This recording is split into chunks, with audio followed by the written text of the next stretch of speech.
All right, good evening, everyone. Happy holidays. I want to welcome you to the work session for the City Council for the City of Wildwood, Monday, December 12, 2022.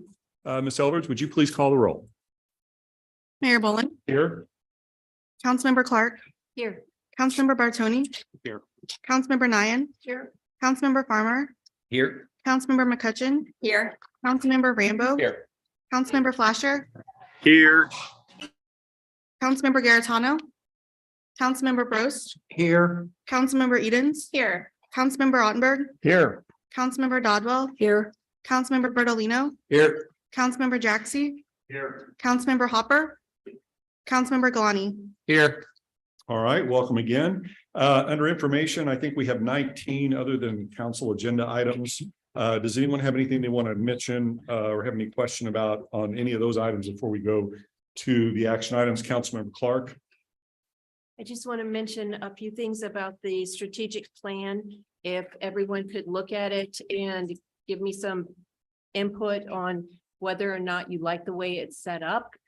We did a few changes.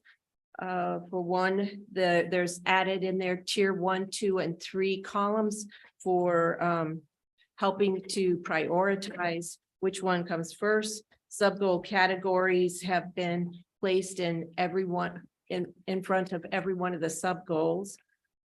Everything's been put in alphabetical order. Stormwater management master plan that we talked about last meeting has been added. The cost of the project, matching funds, and city cost has been broken down by year of each of the 5 years. The city cost column now has a formula to do the calculation of what the cost to the city would be. Columns have been rearranged so that it's easier to understand.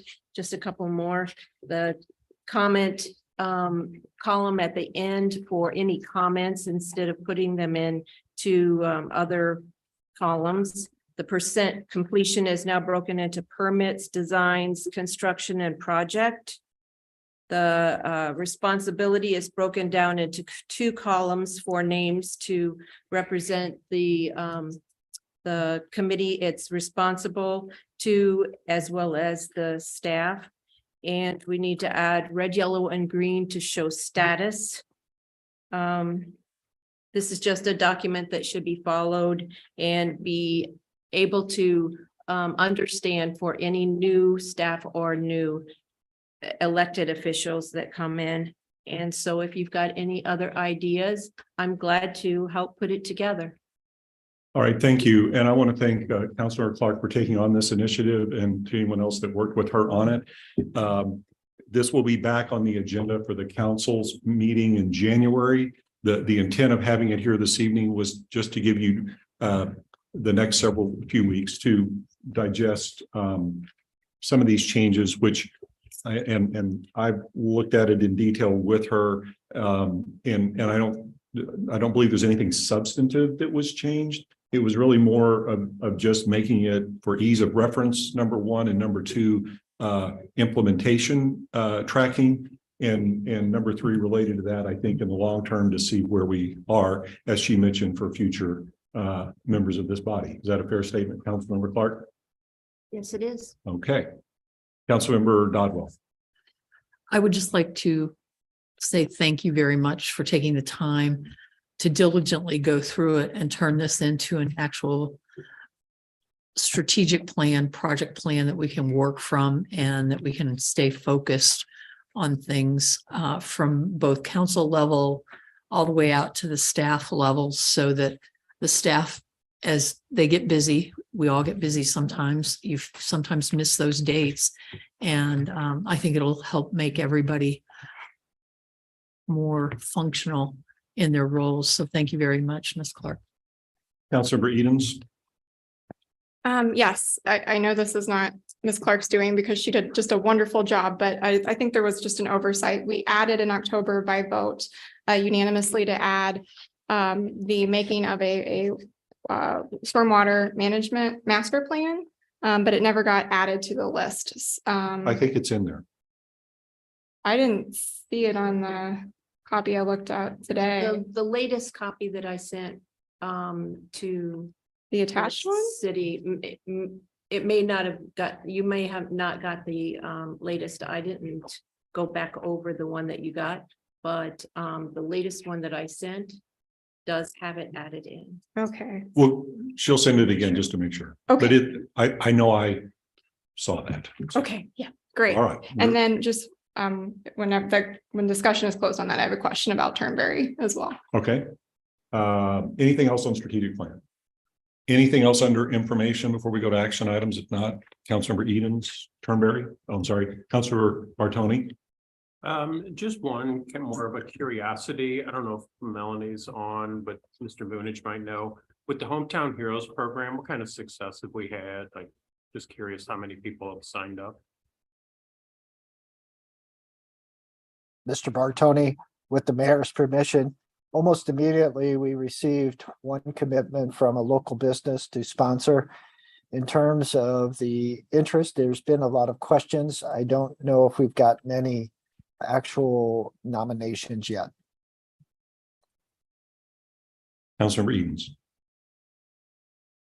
Yes, thank you so much for the report on Turnberry Place. I had a discussion with one of the trustees and they were very interested. My question is for a staff member. Don and I have talked about this and we're 99.9% certain, but there's now some confusion. They are referring to their street that is referenced in the document as a private street. My understanding is that it's no longer a through street because the changes were made. However, it's still a publicly adopted street. Is that correct? The city maintains the street, the city does the sidewalks, the road repairs. That's correct. Okay. The reason why so in the past, just so you know, this would have been before 2019. They were sent an ordinance, which according to their oral history has now been updated. So at one point in time, they were told by the city that no gates were allowed. Then there was a change, but they were thinking they were a private street. And the ordinance now says private streets with gates have to leave them open. So just to clarify, because they're listening, they are a public street and that would not apply to them. Okay. That's correct, as far as I know. That's what I thought too. Okay. Thank you. I will send that back to them. Councilmember McCutcheon. Yeah, so along with the Turnberry, chapter 315.170, the traffic control device, which you cannot put a gate on a public street. And there's you can't restrict the ingress and egress of vehicles crossing any public or private street. Especially one that serves as a primary or secondary access to 3 or more dwellings, except for emergency access.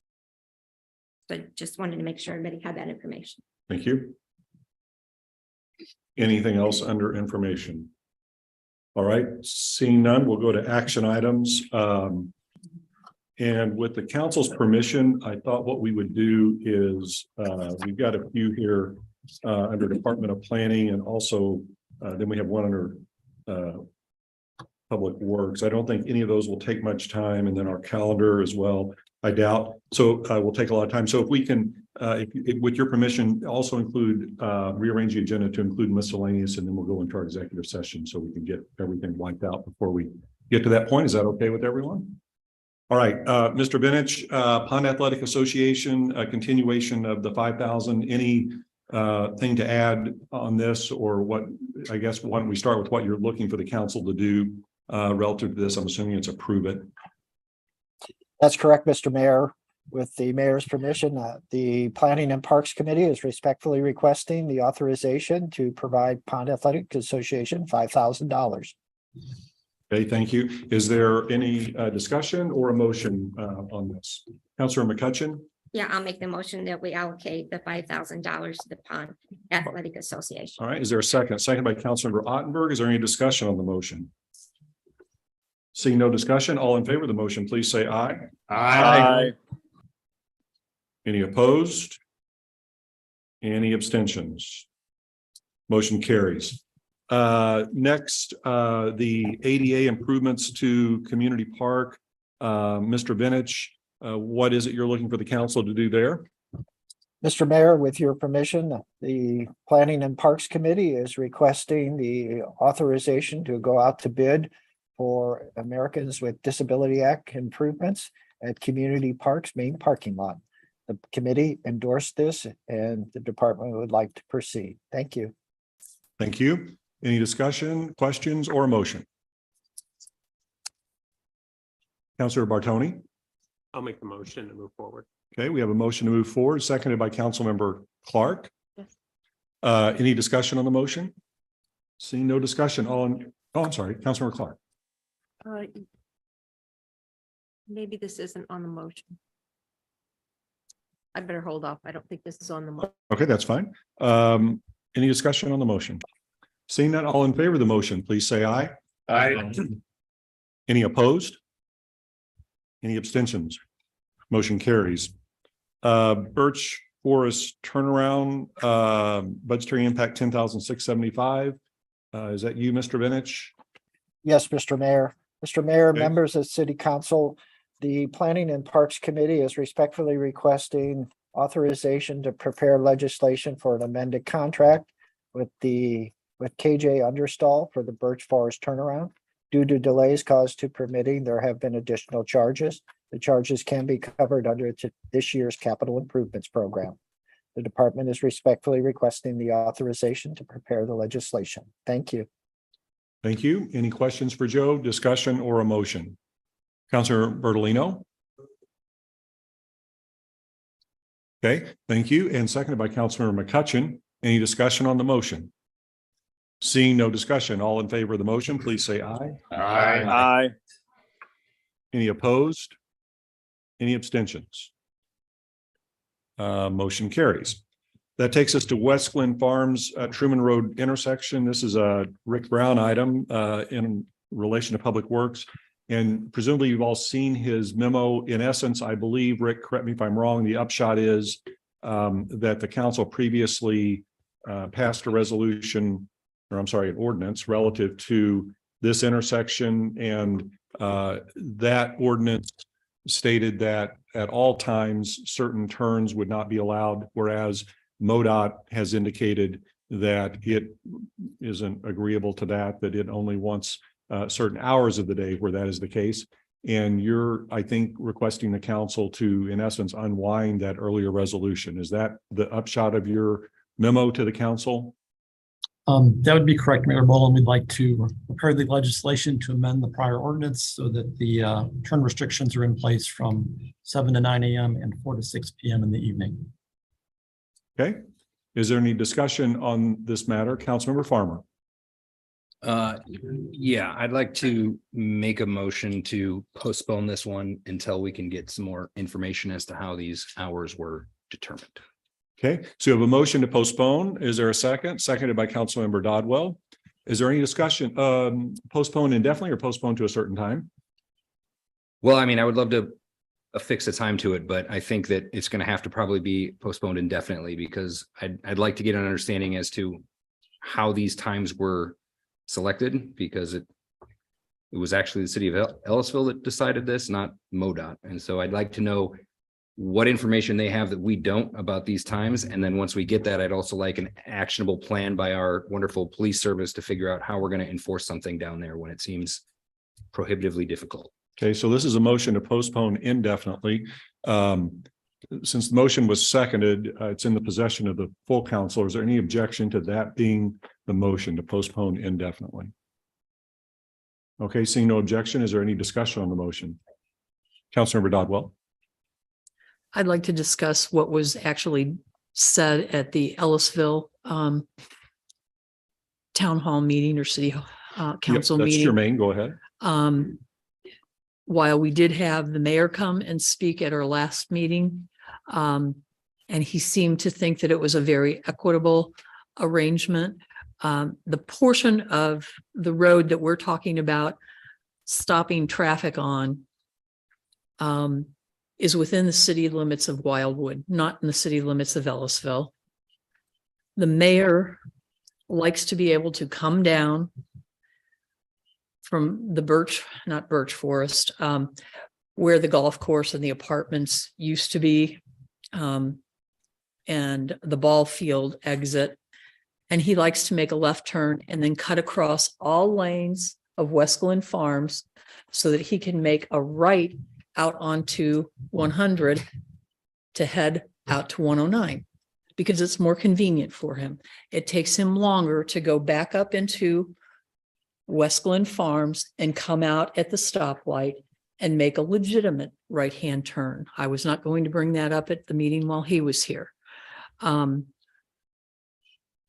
I think as far as public safety goes, we are doing nothing with the way we have this currently written to provide for public safety for either our bikers, our walkers on that stretch of the trailways that we've put up there.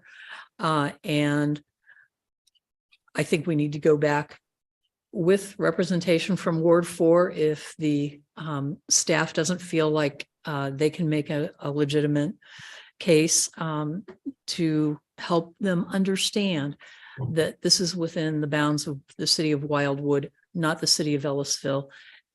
And I'm sorry if the mayor has to make a left turn out of his subdivision and go up to Truman Road and then head up to whatever the road is in Ellisville for the Home Depot, et cetera, and go out that way where there's already a standard light in place. But I can't approve this the way it's written because I don't think it doesn't provide any safety whatsoever during either peak times or not peak times. It doesn't really matter what time of the day. All we need is one resident to be trying to walk across a 5-lane intersection that somebody's cutting across to ease his pain. So you're speaking in favor of the motion to postpone indefinitely? Okay. Yes, Any sir. other discussion on the motion to postpone? Seeing none, all in favor of the motion, please say aye. Aye. Any opposed? Any opposed? Any abstentions? So the motion is postponed indefinitely. And I want to wait till after the vote. I have a question for our city attorney with permission of the council. Given that this is in the jurisdiction of the city of Wildwood, is it the case that our police can enforce the ordinance that's currently on the book?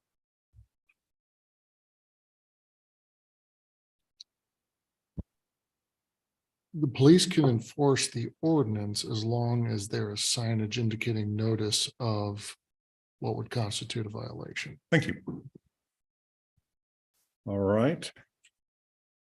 So any other questions or comments on that? Okay, that takes us to our calendar. So as you know, I was gone for the last meeting and I appreciate you postponing this.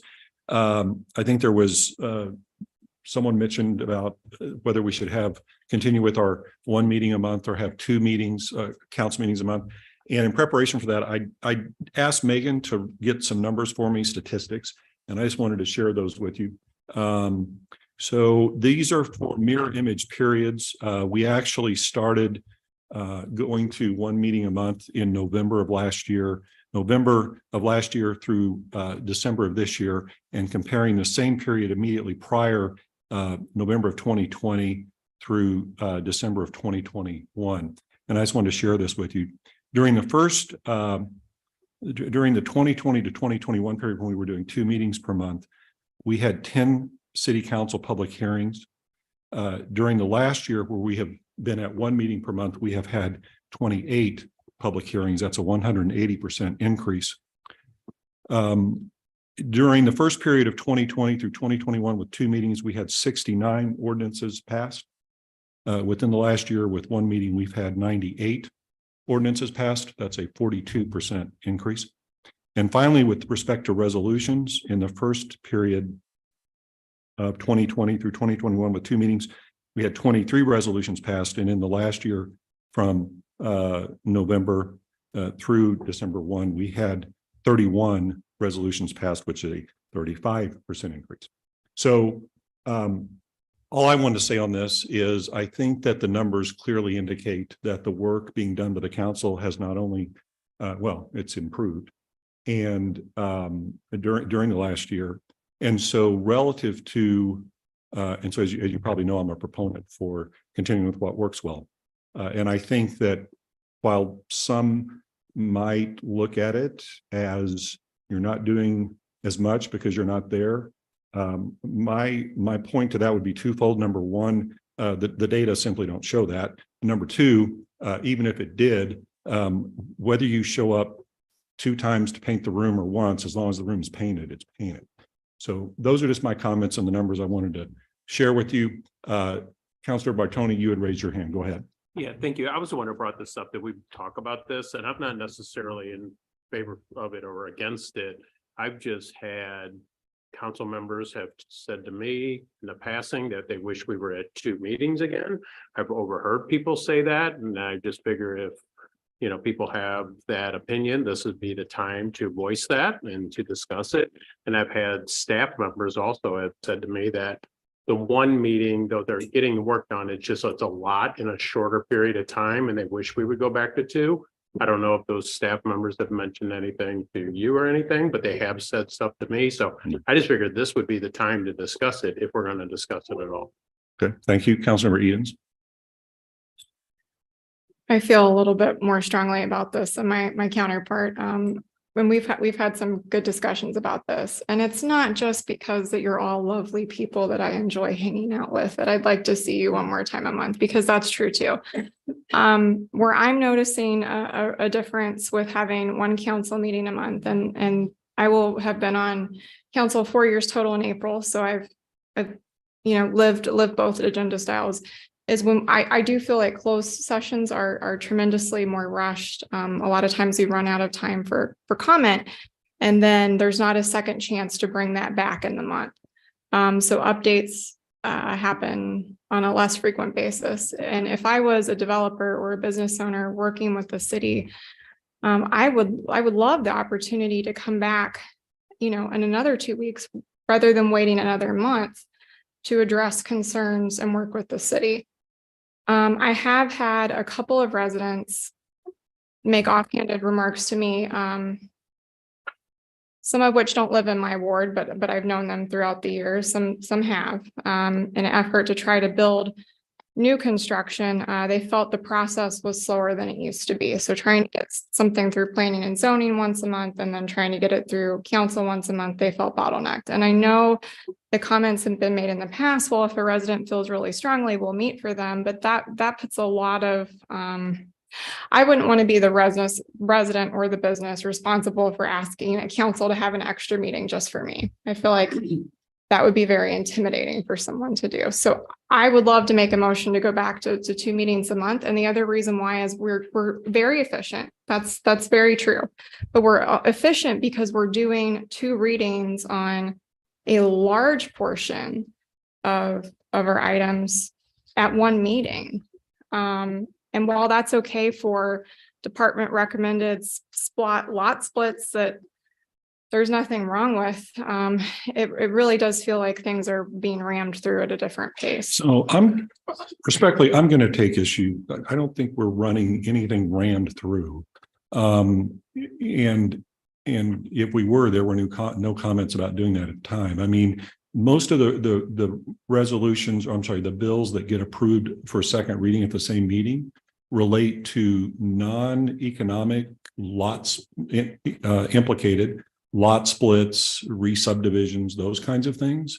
So I think I just take respectfully a little bit of issue with the rammed through language. Maybe rammed was not the best word, but I agreed with what you just said, that most of it is business as usual. Yeah. But I think because we're meeting once a month, we're loading the agenda so much that the pace of it feels off. So, okay, fair enough.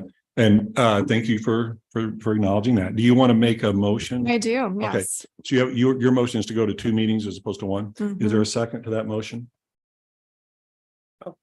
So we have a second by Councilor Bartoni. One thing I want to mention relative to the comment that Councilor Edens mentioned as to developers and hearings and waiting for the bills to get passed. So I made note of this in one of my mayor's reports, I think about 4 weeks ago. I had actually had an idea on this following one of our meetings, which was, as you know, when we have public hearings that require the drafting of legislation, we have been entertaining a motion to have legislation prepared. which that legislation takes 2 readings. So that gets us to the next council meeting. And if there isn't a second reading done, then that takes us to the following council meeting. So the idea that I had, and I cleared this with the city attorney, in fact, unbeknownst to me, several other municipalities actually do this.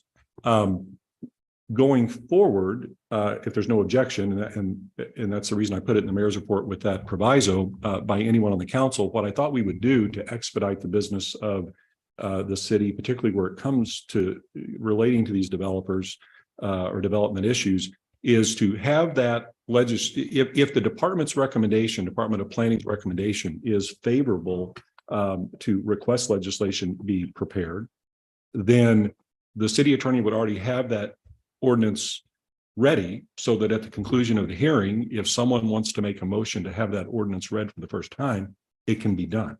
If the recommendation from the department is unfavorable, then that wouldn't be the case. The theory being that there's likely a presumption that the council would not go against that. So it certainly could. It would just follow the process we've been following up to this point. So the idea would be to have that in place to take care of that issue that you mentioned. But in any event, so we have a motion and a second on the floor. Is there any discussion on the motion? Councilor Bertolino.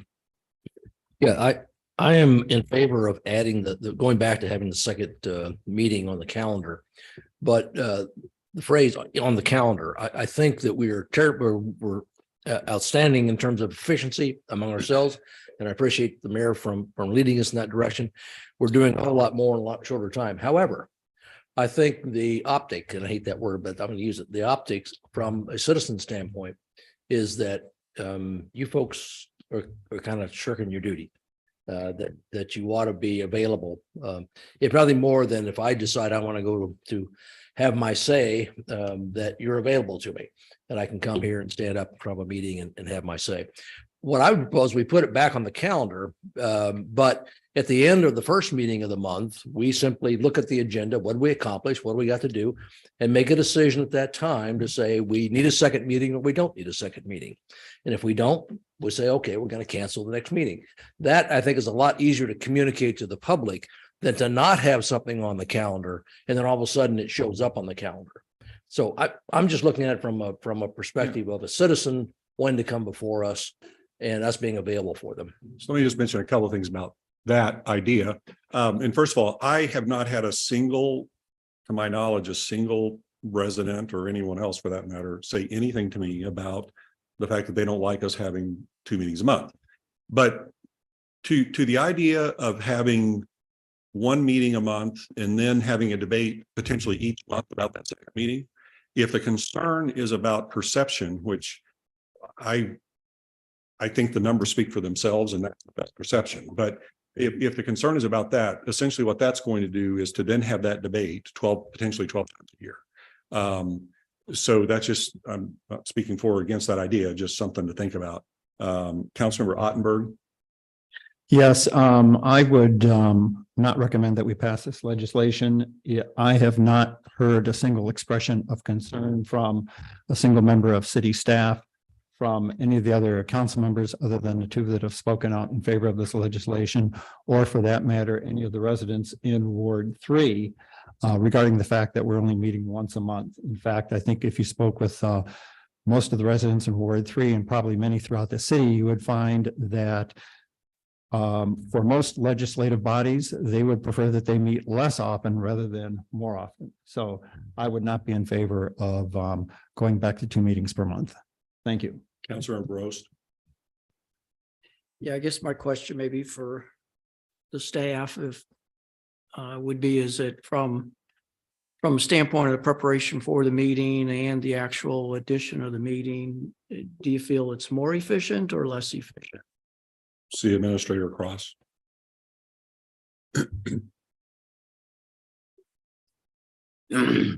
We've talked about it among ourselves.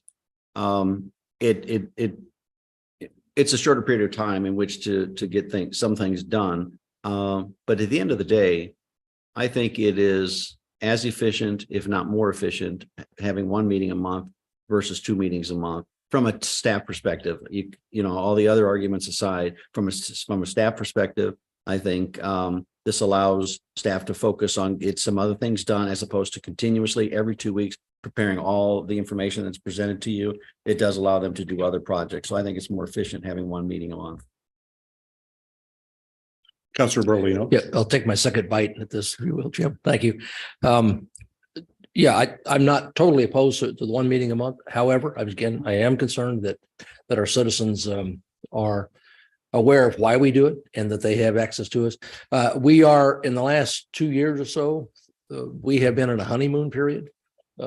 Most of us have not gone through a, pound on the podium, I want my day in court kind of confrontation with our citizens. And those do occur. And I can guarantee you, when one of those pops up, that one of the first things they're going to hit on is how come I can't see you more than once a month? So let's keep that in mind. I guess I'll close by saying I guess there's nothing prohibiting the council from going ahead and having as many meetings as we want every month, right? We can always say. Yeah, I was just going to say that. And so that's a very salient point, I think. You're correct. We haven't had, what I would consider to be a significantly controversial issue from our residents.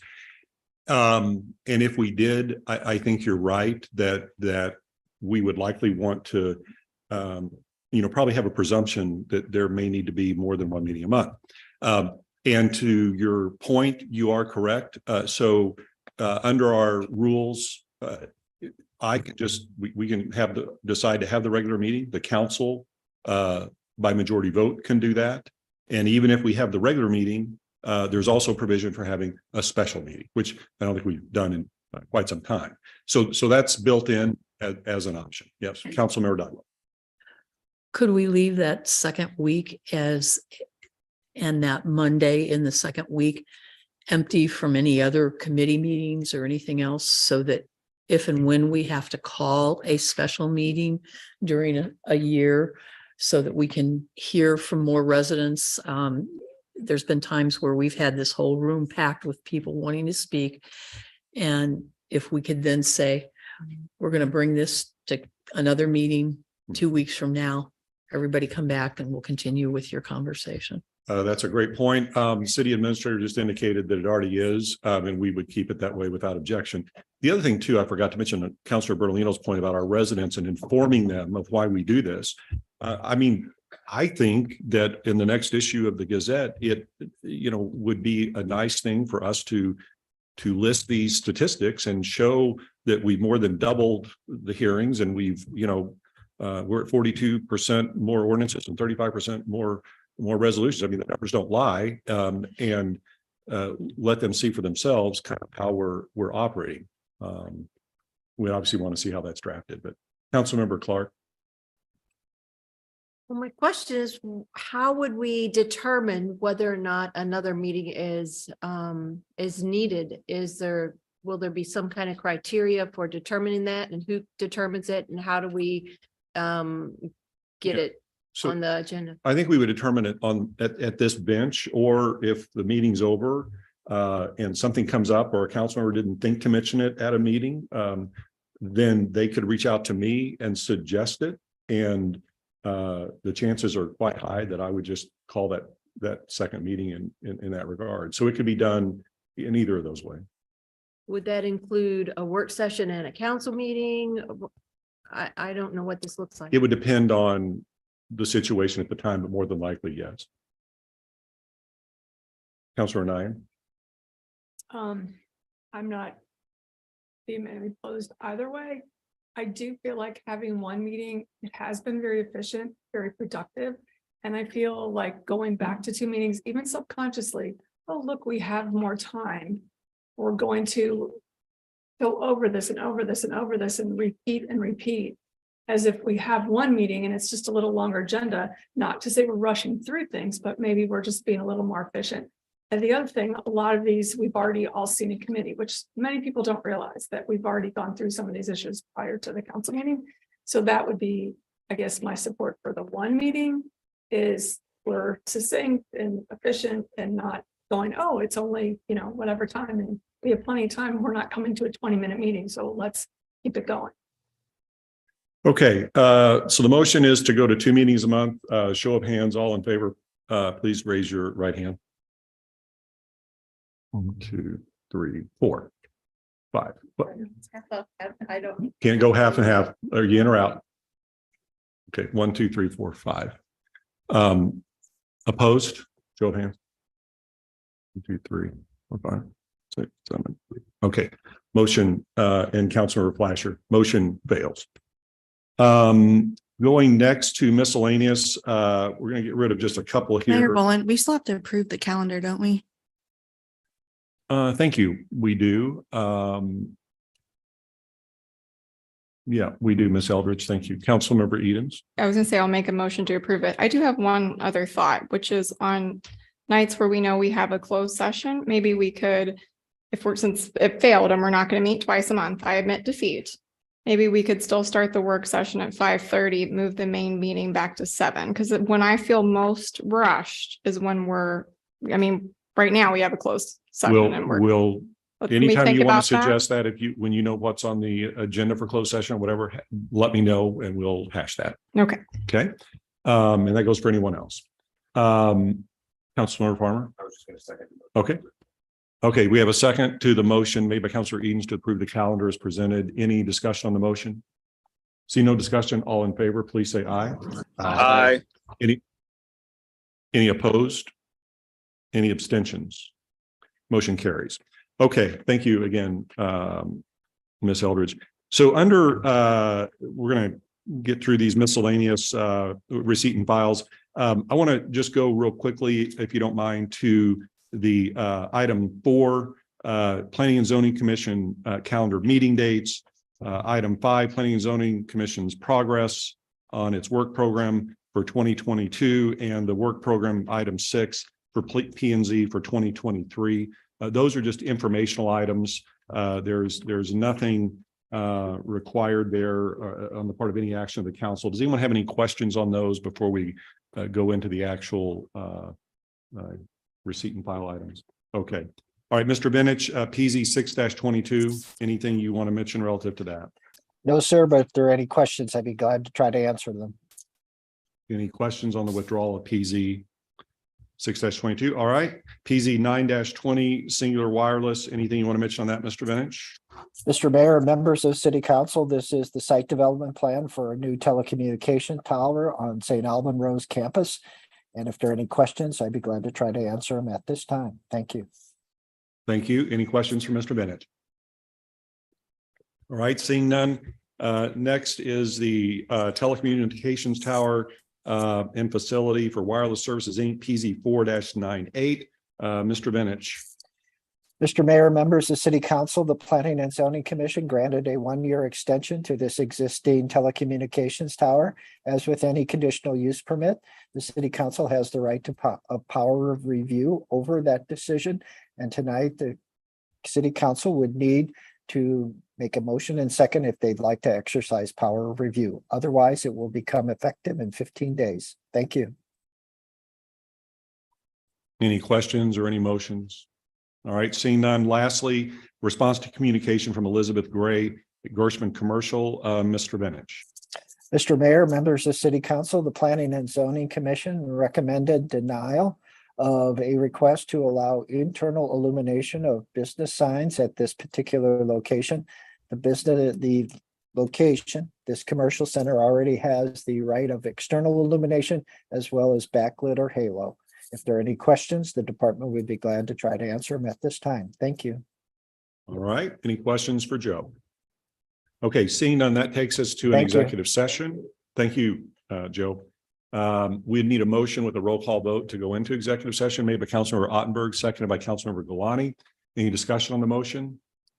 Seeing no discussion, please call the roll on the motion to go into executive session. Councilmember Clark, Yes. Councilmember Bartoni, Yes. Councilmember Nyan, Yes. Councilmember Farmer, Yes. Councilmember McCutcheon, Yes. Councilmember Rambo, Yes. Councilmember Flasher, Yes. Councilmember Bros, Yes. Councilmember Edens. Yeah. Councilmember Ottenberg, Councilmember Dodwell, Yes. Councilmember Bertolino, Yes. Councilmember Jaxi, Yes. Councilmember Hopper, Yes. Councilmember Galani. Yes. If everyone in the room that's attending as members of the public, if you'd please exit the room while we do this, we appreciate it.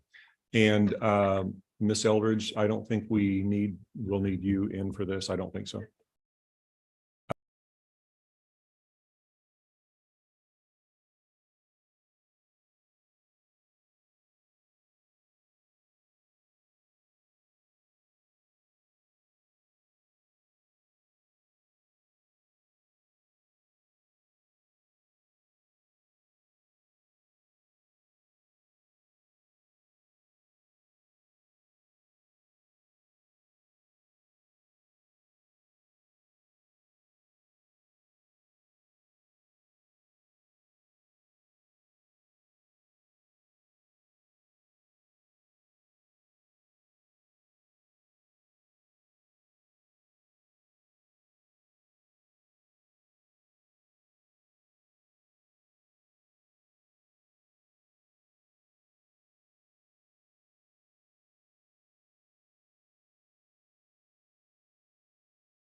Test.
To the meeting of the city council for the city of Wildwood for Monday, December the 12th, 2022. Ms. Elbridge, would you please call the roll?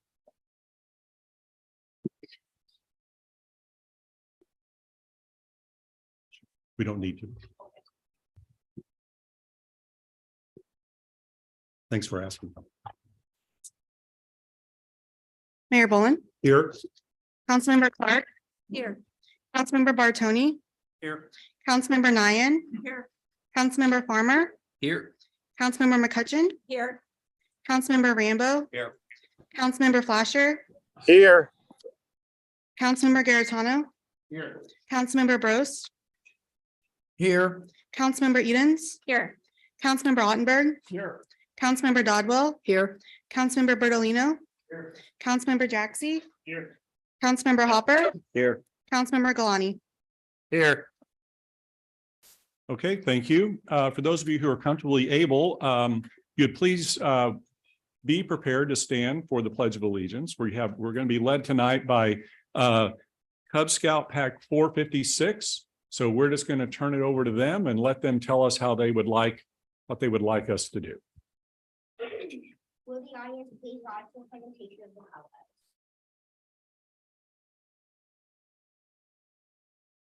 Colorblind attention.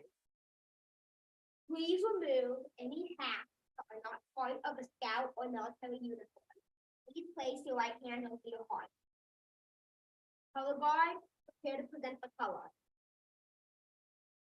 Colorblind, advance. Scout, salute.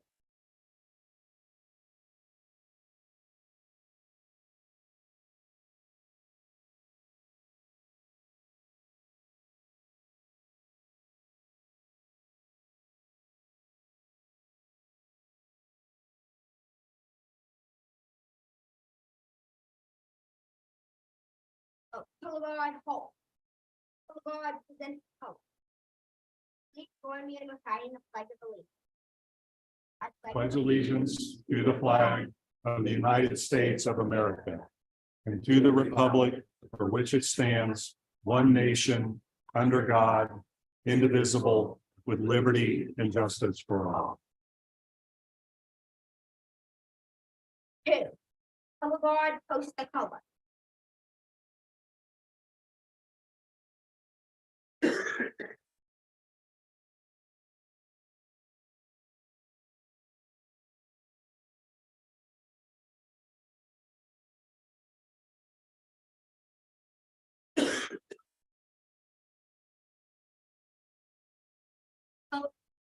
Colorblind, honor your color.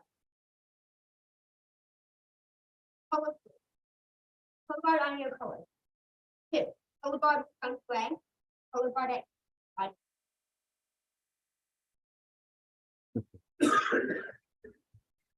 Could we please give them a round of applause for that?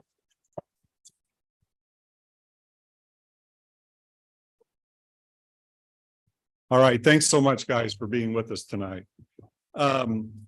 Next is approval of minutes. That's going to be on the consent agenda. And then we get into public participation.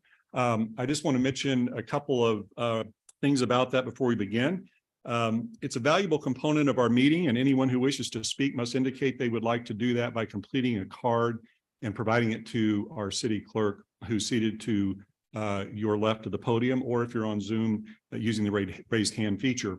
When your name is called, please state your name and ward. Well, if you don't live in the city of Wildwood, your address. To ensure that all who wish to speak have the opportunity to do so, there is a 5-minute time limitation, and I will let you know when the time limit is reached. If you have any questions for us, please mention that during your remarks and identify the official that you would like to respond. That official will make note of it, and at the conclusion of public participation, any official who chooses to respond will have 3 minutes to do so as to all questions directed to that official. The official may choose to respond to your questions after tonight's meeting. We may also post any responses on the city council page of our website. Finally, please be respectful to others in making your remarks.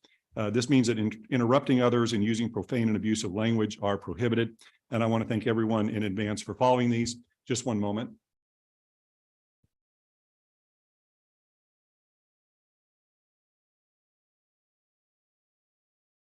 So, Ms. Eldridge, do we have a number of speaker cards on a single issue? And if so, what is that issue? Yes, we have several speaker cards regarding Deer, and then several speaker cards regarding Old State Road. Okay. And then we do have some public hearing items that Okay. look like they're a few on the same. Okay, so relative to the, just kind of looking at the audience and seeing the weight of the speaker cards there. So I'm going to ask, as we move forward with the public participation, if you're not one of the initial speakers and you're down on the list, please be mindful of not being repetitive. If you have something new to add, we want to hear that. If it's simply repeating something that 2 and 3 and 5 above you have already said, I would ask you to please be mindful of everyone else in the room's time and our need to get through business. With that, first speaker card, please. Sorry. The first speaker card is Tom Downey wishing to comment about solar. About what? I'm sorry. Solar. Okay. And I have a 5-page PowerPoint and I'll only take 2 minutes. Can he display the PowerPoint? He did that during the P&Z meeting a week ago.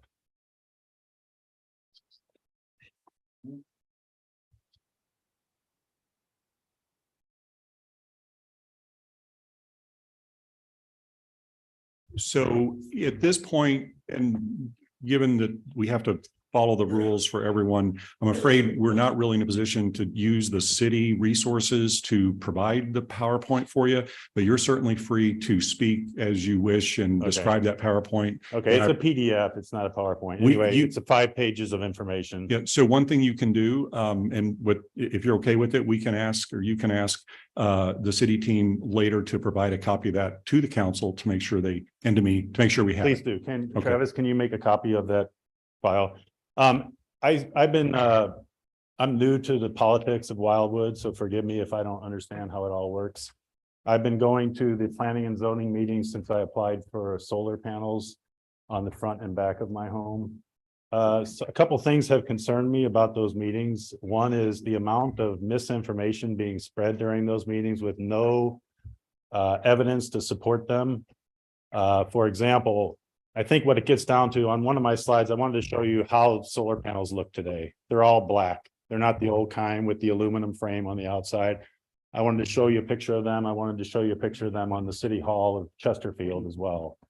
If you're only going to be allowed to put them on the back of your house, most of the homes are not going to be able to do it. Putting solar panels on the north side of your house is not going to generate any decent amount of electricity. So you're basically discriminating and saying if the back of your house faces south, you're good, you put solar panels up. This was not taken up by the board. 7 out of the 8 people who spoke last Monday at the P&Z meeting were pro-solar. They did not want the city council to add restrictions to solar. They want you to make it easier for us to do solar. But that's not what the panel talked about. The committee talked about. They talked about it's hard to recycle them. They could catch on fire. if we have a tornado, they could blow off your roof. Well, if that's the case, they can catch fire on the back of your house too. You have to recycle the solar panels on the back of your house too. I don't understand that. I think what it really gets down to, I think we all know this, is that some people think they don't look good. And as a result of them not looking good, they're afraid that it's going to decrease the value of their property. I think that's really what we all know this is about. It was said during these meetings with no evidence given that there is no evidence that solar increases the value of your home. It goes without saying, and I'm thinking it goes without saying. Let's do the research. In the presentation that I've given to Travis, there is a link to the National Association of Realtors that did a survey in 2022. What do realtors think the effect of solar on a home is to the value? The majority of them who had an opinion, some of them didn't know or didn't have an opinion, but those who did have opinion, 3 times as many thought it increased the value of the home. So we can all go find somebody, a realtor friend that thinks they don't increase the value. We can all find one that thinks they do. Let's go to the National Association of Realtors. The next link I provided in that presentation is from the Department of Energy. They also concluded that solar panels increase the value of the home. The third link I gave is to Zillow.com, who we all know Zillow.com collects a lot of information about what homes are sold for. They've got a bigger database than anybody around here does, and they can compare the values of similar homes with and without solar. They conclude that homes with solar sell for 4% more. That's the information. Again, I'd like to see us talk about not things like, oh, we can't recycle them, because that's not pertinent to whether they're on the front of the house or not. That's as to whether you're pro solar or against solar. Anyway, hopefully you'll take time to look at that. I've also given a copy to my council members, Don Bartoni and Lauren Edens. Thank you for your time. Thank you. Thank you. Next speaker card, please. The next speaker card is Mark Johnson, wishing to comment about the city hiring White Buffalo. Hello, my name is Mark Johnson. I'm a resident of Chesterfield, and I'm here to oppose the ordinance that might be before you tonight to hire White Buffalo to come in and do sharpshooting in the city of Wildwood to thin out the deer population. As a lifelong hunter and resident of West County for the last 20-some years, and a heritage that we'd like to keep in our community, to have local hunters who abide by the state of Missouri conservation, who are licensed, certified archers. We do a fantastic job. We're cheap, we're efficient. We're into the sustainability of our herd population, and we're here to help protect the citizens of Wildwood by thinning out that population. So I rise in opposition to any ordinance you might consider tonight to hire that out. Thank you. Thank you. Next speaker card, please. The next speaker card is Jason Ox, wishing to comment about the deer problem and White Buffalo.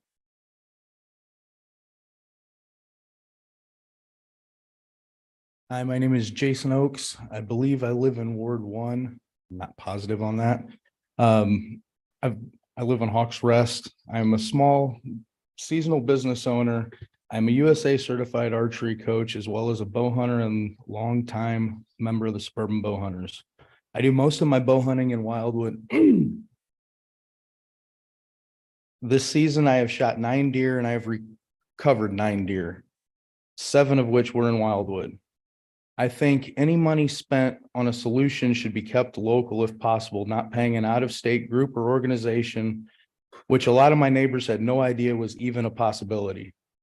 My arrow and broadhead setup cost me around $30 each, and there's also additional costs for tags, which is roughly around $40 per deer. I believe if there was an incentive for me to do so, I could kill 50 deer in Wildwood with some additional hunting spots. I usually shoot 10 to 15 deer per season. That covers meat for my family and the people I am able to help. I would love to help more people. I have donated 5 deer this season to families in need, including a family that the only protein they had for Thanksgiving was venison that I provided them. I do not believe that bringing in an outside group is going to benefit Wildwood. I think suburban bow hunters should be given the opportunity to assist in the population control by harvesting deer ethically instead of shooting them with high-powered rifles over bait. Thank you. Thank you. And Hawks Rest would be in Ward 6. You're welcome. Next speaker card, please. The next speaker card is Lou Salomon, wishing to comment about sharpshooting. Thank you. I don't want to be in front of you again. I'm sure you're sick of me. And I presented more data to you, and this is not the opportunity for it. You're going to be really busy tonight. I don't want to take up 5 minutes. I want to take up 30 seconds, but I can't. Because if you look at my data, us compared to White Buffalo, and you understand how they operate compared to how we operate, they only kill 39% female adults, which is on the last page. We kill 90% adult females. If you use them, you will be tied to them for a long time. There is this notion that if we get the deer population down, we'll have the hunters maintain them. I'm going to go to Town and Country and charge them $300 a deer if they want us to maintain them. If you want us to maintain them after you use them, we'll do it for $300 a deer. There's not hunters around here. After Tracy, I like your shirt with the nice big buck on there. You could show everybody when White Buffalo comes, he's going to kill all those big bucks. Nobody's going to want to help you maintain the deer. Sorry for taking your time. Thank you. Next. Consider us in a public forum. Well, Town and Country at least had a public forum. Should have a public forum so you could gather all the information, all the resources, all the information I have to help you, and then make a decision. Please table it for 2 months. Speak with us and then go forward. Thank you. Thank you. Next speaker card, please. The next speaker card is Glenn Hoffmeister wishing to comment about deer hunting.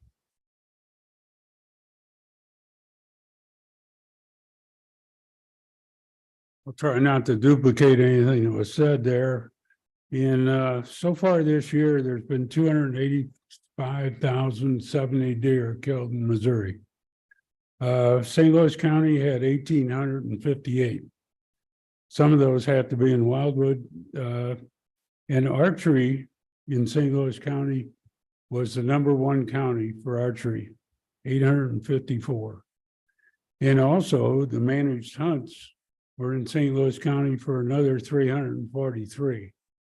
I'm not sure that you're taking all this into consideration when you do your numbers.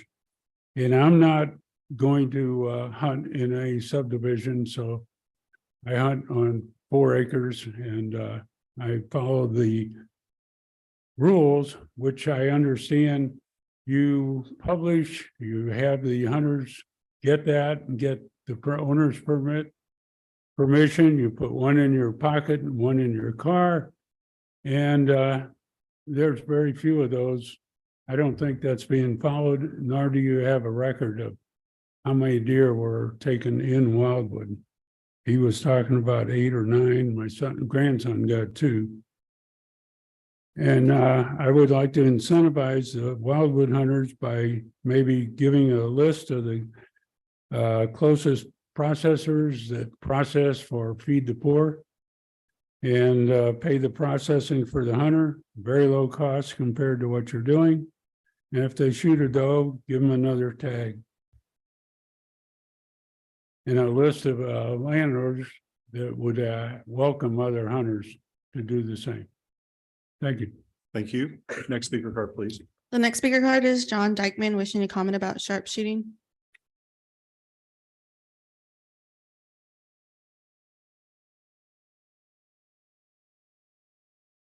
My name is John Dickman and I'm with the Suburban Deer Hunters. And I suppose And where do you live? I live in St. Louis, 7419 Ravinia. And I oppose of the White Buffalo Club to come in. Thank you. Thank you. Next speaker card, please. The next speaker card is Jim Bertolo wishing to comment on the deer problem.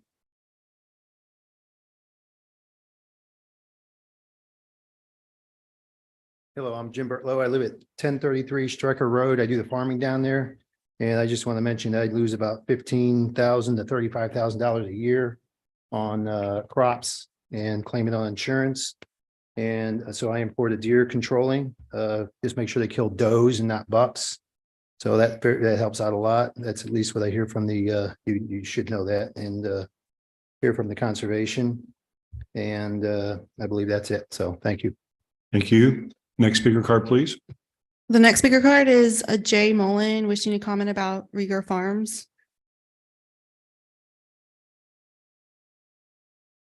Good day. My name is Jay Mullen. I'm with Watchtower Management, representing the owners of Rieger Farms Road. I'm just here if you have any questions later on when it goes up for vote. Thank you. Thank you. Next speaker card, please. I do have a couple or one speaker card where they checked that they want their comments included but did not wish to speak. Okay, Do you want me to read their name or? sure, just to make sure that's what. they Okay, James Vanek wishing to comment about Old State Road. Okay, Is he next? Okay, James Vanek, Ward 7. Dear council members, in the next 2 months, you'll hopefully have an opportunity to finally address a long overlooked safety improvements to one of the most heavily traveled and dangerous arteries in the community. The mayor and city administrator have made it quite clear they are not in favor of significant road improvements to Old State unless paid for by the county, stating that because this is a county road maintained by the county, therefore the county should be the ones to initiate and pay for the improvements. Unfortunately, as you all know, the county is currently has a $41 million structural deficit and is unable to maintain the roads they have, let alone make any safety improvements. My counter argument is quite simple and one that I've asked for weeks now, with no meaningful reply from the mayor or city staff.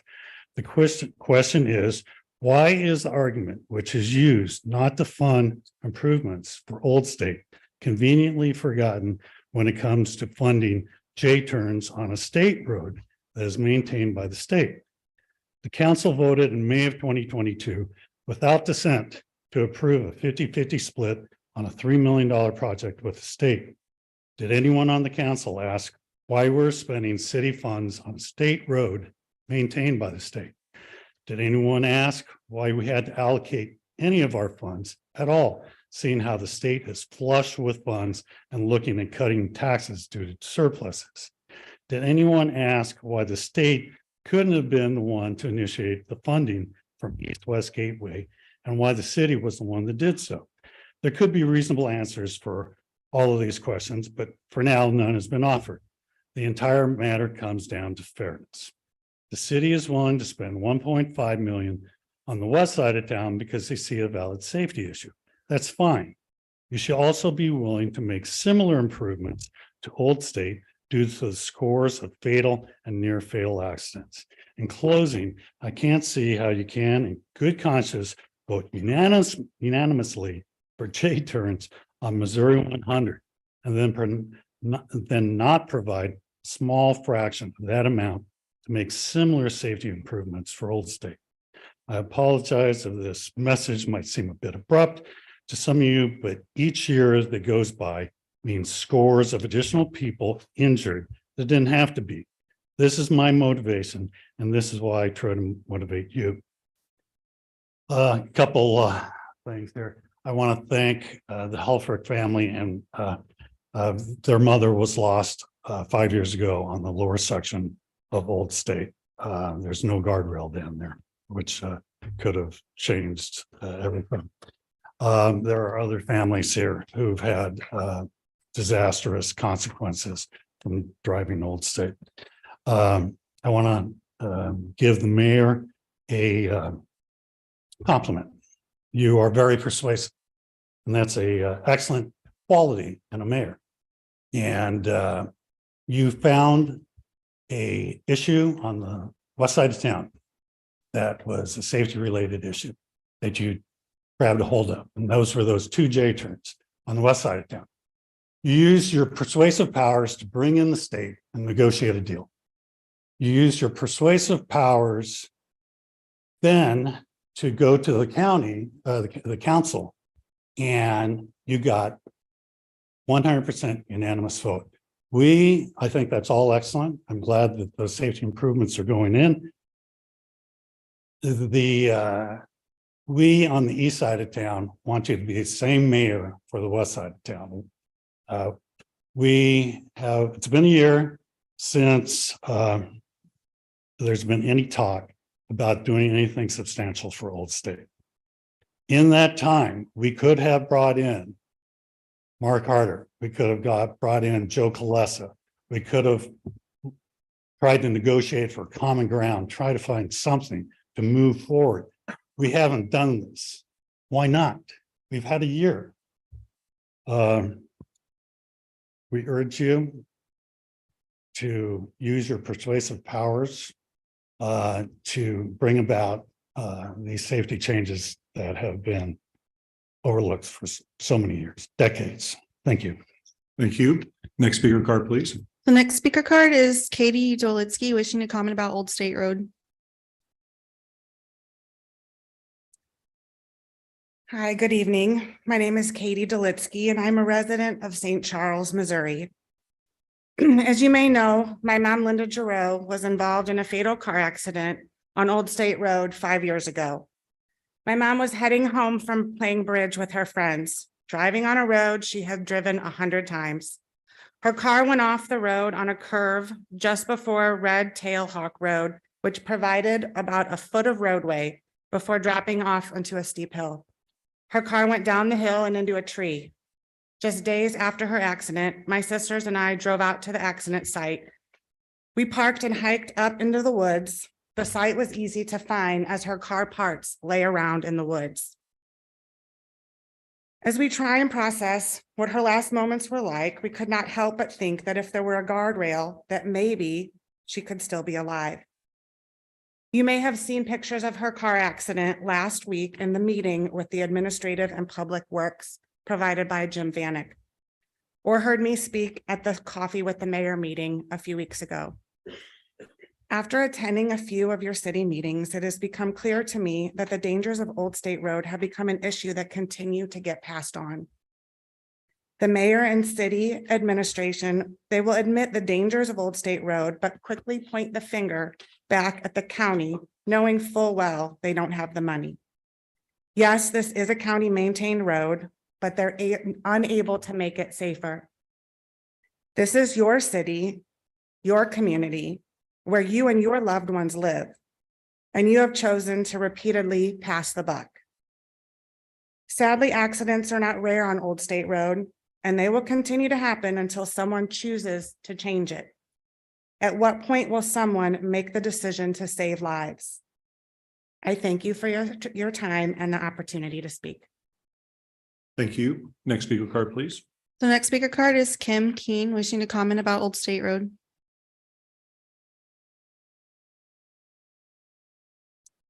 Hi, my name is Kim King, and I'm also a resident of St. Charles, Missouri.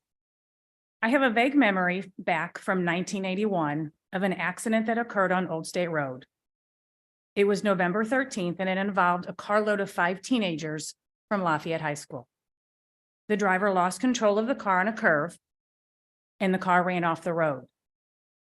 Police said the bouncing of the car threw her head out an open window, and her head struck a utility pole guide wire, partially decapitating her. Her name was Anita Idell. She was 16 years old. In April of 1982, Jeff Ryan died on Old State Road. He was also 16.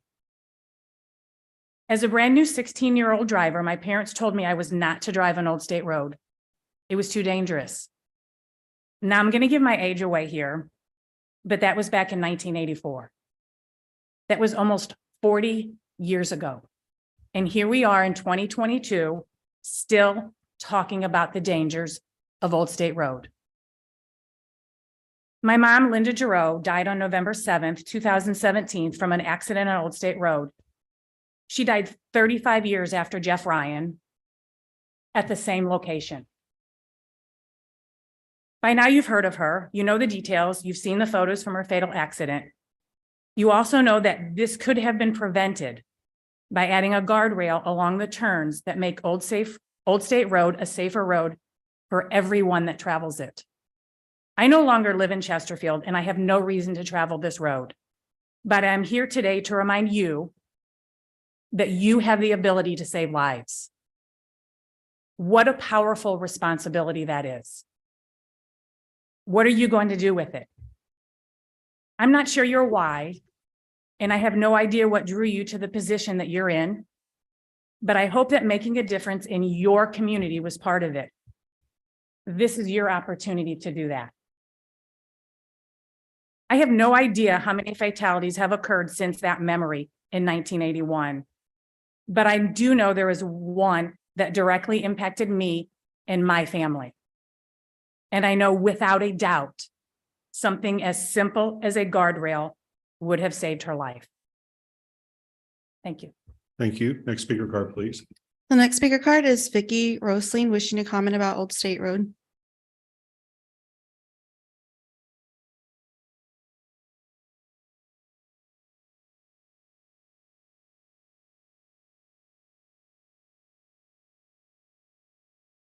So I have pictures to hand out.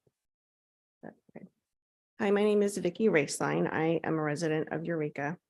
I had an accident on Old State Road at 9:30 a.m. on Sunday, July 3rd. I was traveling north on Old State from 109. I had just gone around a curve and was entering another. I saw a truck flying around the curve coming from the other direction. He was going so fast, he couldn't stay in his lane. He was headed straight for me in my lane. I knew I couldn't swerve right. There was nowhere to go. This curve has a house on the right with a dirt and rock hill in front of it. I knew better than to swerve left in case he swerved right to get back in his lane. All I had time for in that split second was to think, oh, curse word, and hit my brakes hard. I braced for the impact and then he hit me. The airbags went off immediately. OnStar came on and talked to me, notified police, fire, and EMS. I very carefully found my phone and called my husband, who put the kids in the car and flew to the scene. At the ER, they did tests, said I was okay, had a concussion, and to go home and rest. My husband stayed home from work for a week to help. I went to the chiropractor many times for 3 months for my neck. They also lasered my chest for pain and inflammation. I went to the pain doctor who did an ultrasound on my chest. Nothing torn, just sore. In November, my pain finally left. I still have some dark spots left on my arm and hip from abrasions. The police officer on scene told my husband that it was the most violent crash he had ever seen. I didn't know how fast I was going at the time. I didn't even remember what the speed limit was at the time. But driving this road since then, I see the signs and I remember the speed limit there is 35. You go under it and maybe 1 or 2 over it if you're on a straightaway before the next curve, but you don't speed. You can't speed. If I had been inexperienced or made a bad call and swerved left, the accident could have been different. I could have been hit in the side or another angle. I could have rolled or been pushed to the left and gone down the hill. If I had been at a different section of the road where I was next to the drop off, I could have gone off the road. If I didn't have a large SUV, a Tahoe, my injuries could be different. My large SUV was totaled. I got another large SUV. I don't know if I will ever not have a large SUV after this accident. This road is dangerous anyway. Add rain, snow, or ice, and the danger magnifies. Add an inexperienced driver or a driver not familiar with this road and any weather, and the danger magnifies. This road needs to be made safer. Thank you. Thank you. Next speaker card, please. The next speaker card is Debbie Quarternick, wishing to comment on Old State Road.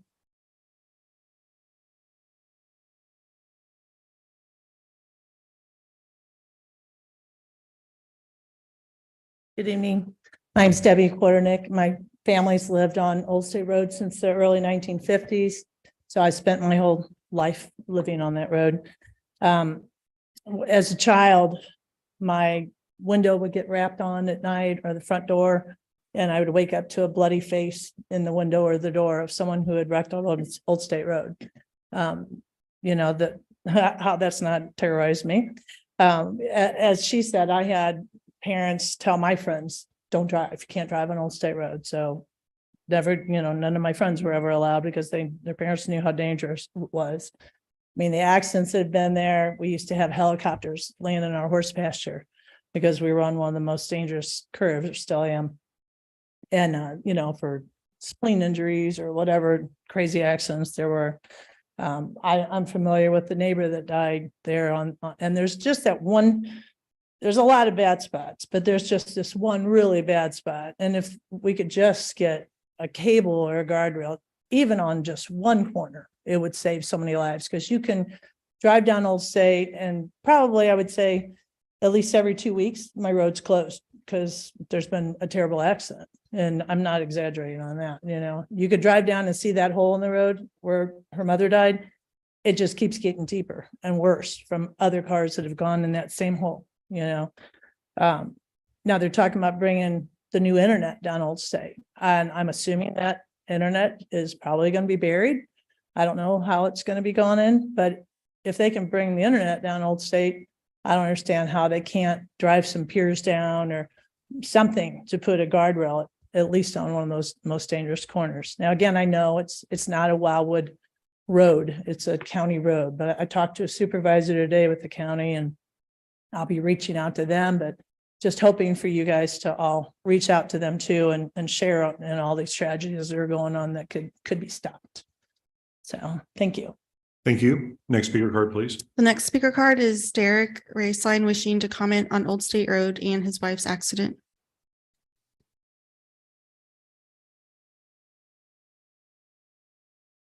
My wife was just up here talking about her accident on July 3rd. So your address, please. I'm in Eureka, Missouri. On July 3rd, I got a call from her that her first sentence was, OnStar just told me I was in an accident. And I thought, well, that's an odd way of saying I was just in an accident. And she was trying to explain that her chest and neck were hurting her. And I was like, well, you know, are you hurt bad? And she said something along the lines of, I don't know, just come here quick. I said, well, where are you? She said, 109. I said, where on 109? And she said, no, not 109, Old State. So my thoughts were my wife's hurt bad. So needless to say, I got to her in world record time. No one will ever get there faster than I got there. I had two things in mind. One, don't kill anybody on the way there. And two, get there fast because your wife could be dying. And my kids were with me and we were very concerned. We were afraid and in a little bit of disbelief. While I was going fast, there were places that were a little wet. So I would slow down a little, make sure I wasn't turning at all. When I got to Old State, I could tell it looked wetter than any other road I'd been on. And the first turn, I told myself, you better take this a lot easier than you've been driving up till now. And my tail end still came a little loose. All right. And every time I've been on Old State since then, when it's been a little bit wet out, in my opinion, it looks like that road stays wet longer than the other roads. It appears like it holds water more. I believe that the surface of the road, the pavement, is a slick pavement. I don't know if you notice when you're on the highway, it seems like the express lanes are not as slick as some of the other lanes. And I'm not a civil engineer. I don't know about pavement, but I do know that there are pavements that are slicker than others. And I feel like Old State does not have a pavement, or it does have a pavement that is slick. It doesn't have the kind that it should have. It should have a rougher surface. I mean, we shouldn't be worried about people who don't know the area, that they're going to go on that road and have an accident. They should just be able to drive that road like any other road. So I would just hope that you guys would consider, I know everything costs money, but maybe consider some different pavement and definitely the guardrails. Thank you. Thank you. Next speaker card, please. The next speaker card is David Followell wishing to comment about a shooting range. Good evening. Dave Followell is my name. I live on Saddle Post Road in Wildwood, Ward 3. I don't have a prepared speech today. I didn't realize this meeting was going to occur, but the shooting range that's up on Highway 109 has become quite a nuisance recently. They've been shooting at that place for years now. I don't think it's the same owner, but there have been people shooting there for 6, 7 years now. And for the most part, I just overlooked it. It was mild amount of shooting, so I tolerated it. Until about 3 years ago, when I was on my deck and bullets started whistling through the trees in my yard. And then after I investigated, I found a bullet on my deck. So I called the police. They came out and assured me, oh, everything's legal, but we'll go talk to them. Great, go talk to them. So time marches forward. Somebody new buys the property named Mr. Brown, I believe. And all of a sudden, we have turned our neighborhood into a war zone. Extreme exponential growth in the amount of gunfire that has been going on there. Hours on end, automatic weapons in a residential area. I don't know how any of you could condone that. I don't care if the law right now does say it's okay. It's not okay. There are children there. There are dogs that are terrified. People can't let their kids go out and play. Bullets whizzing through trees. Also, one man can have a shooting range on his property in the middle of a residential area. What gives? Do you guys, I'll bet none of you would want a shooting range in your residential area. None of you.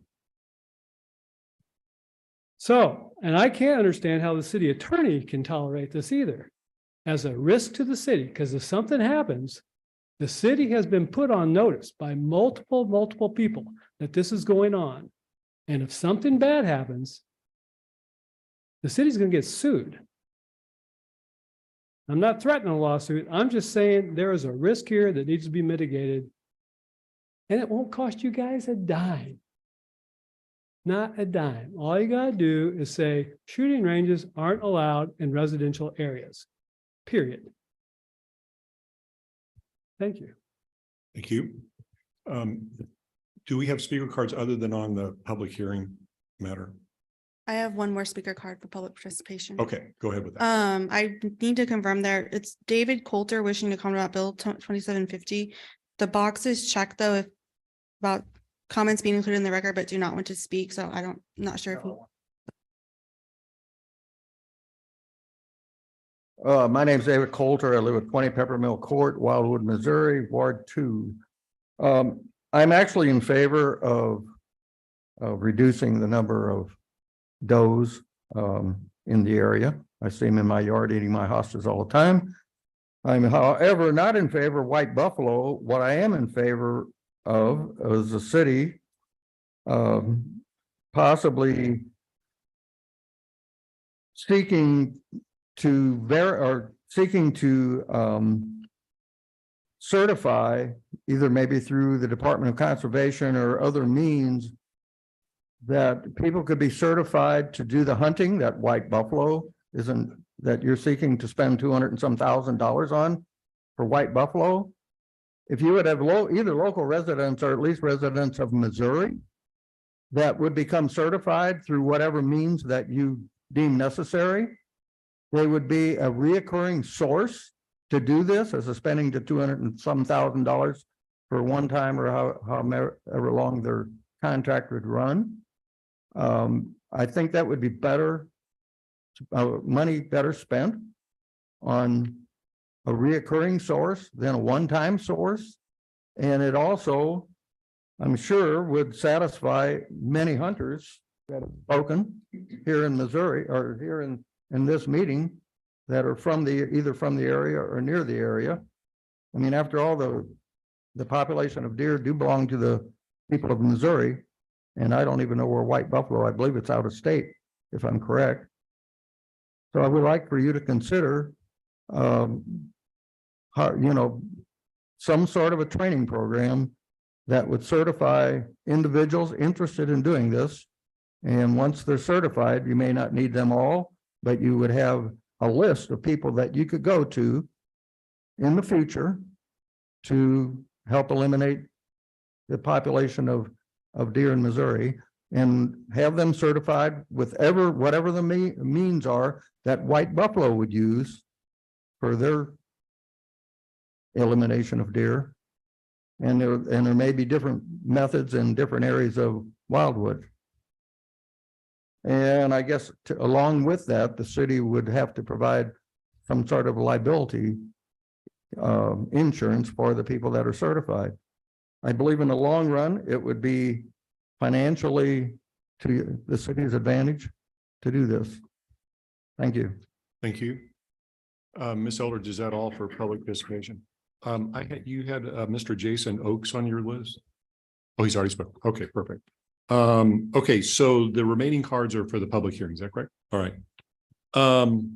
So I want to thank all of you who came this evening to speak on these issues, for being here. And getting into next item on the agenda, which is mayor announcements and appointments. So the appointments will be on the consent agenda. We have two. However, under announcements, I just, in listening to the testimony and having given thought actually to the Old State Road issue for some time, I have an idea I'd like to run by the council to see if there would be a Councilmember Edens. I was wondering if the questions posed by Mr. Vanek were considered direct and if I could respond. I'm sorry for that.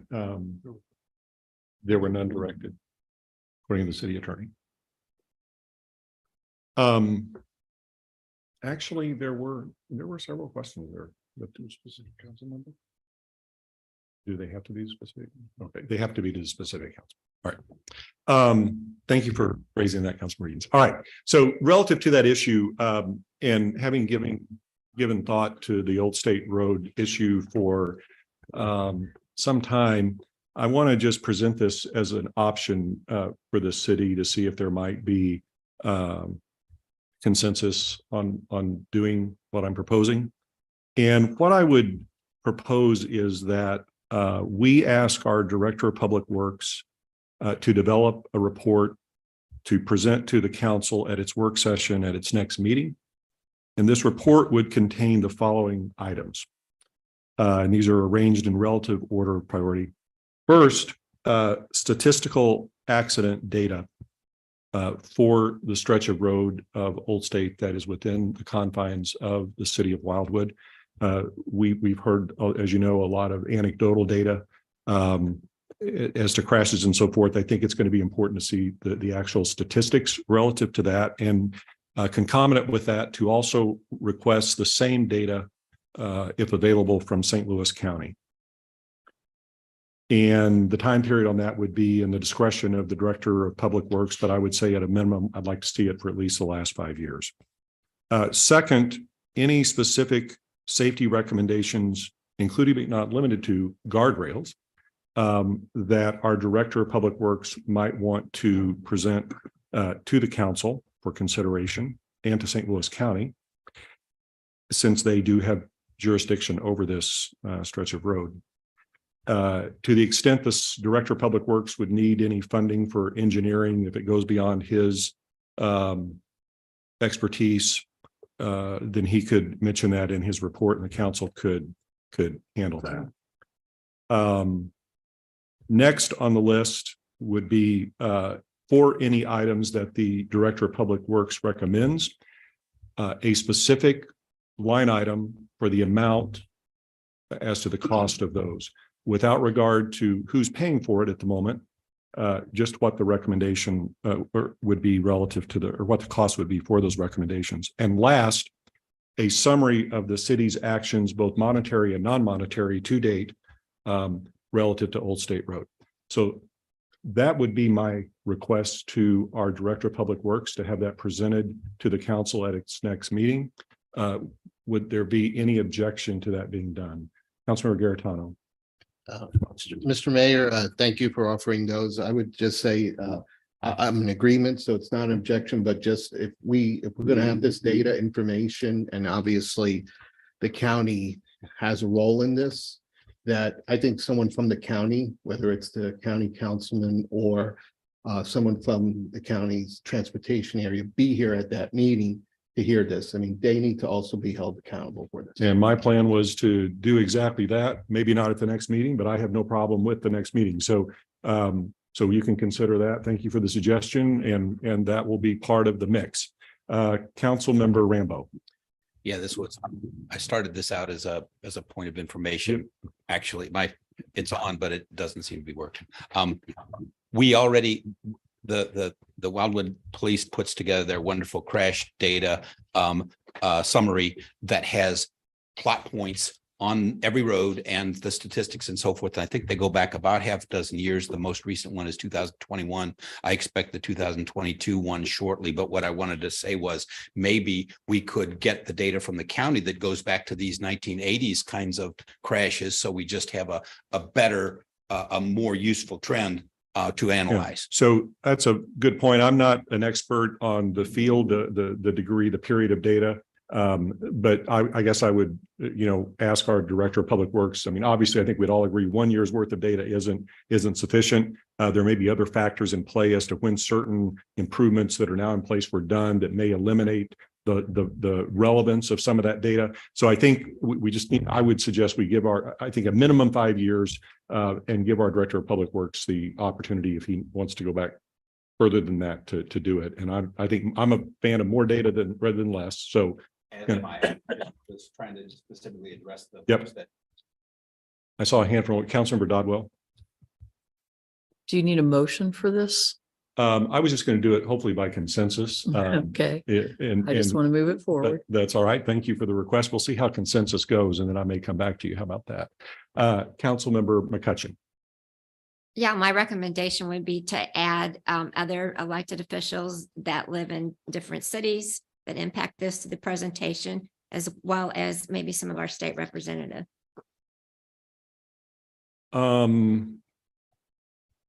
I don't think the state at this point would have much input into this. If I could ask you, maybe hold off on that and see where it goes at the first meeting, but certainly with what Councilor Garitano suggested, and I had been thinking about Councilman Mark Harder from the county, as well as any St. Louis County, if everyone's okay with it, from their engineering department, street department, or whatever. I know we've met with them previously with Old State residents.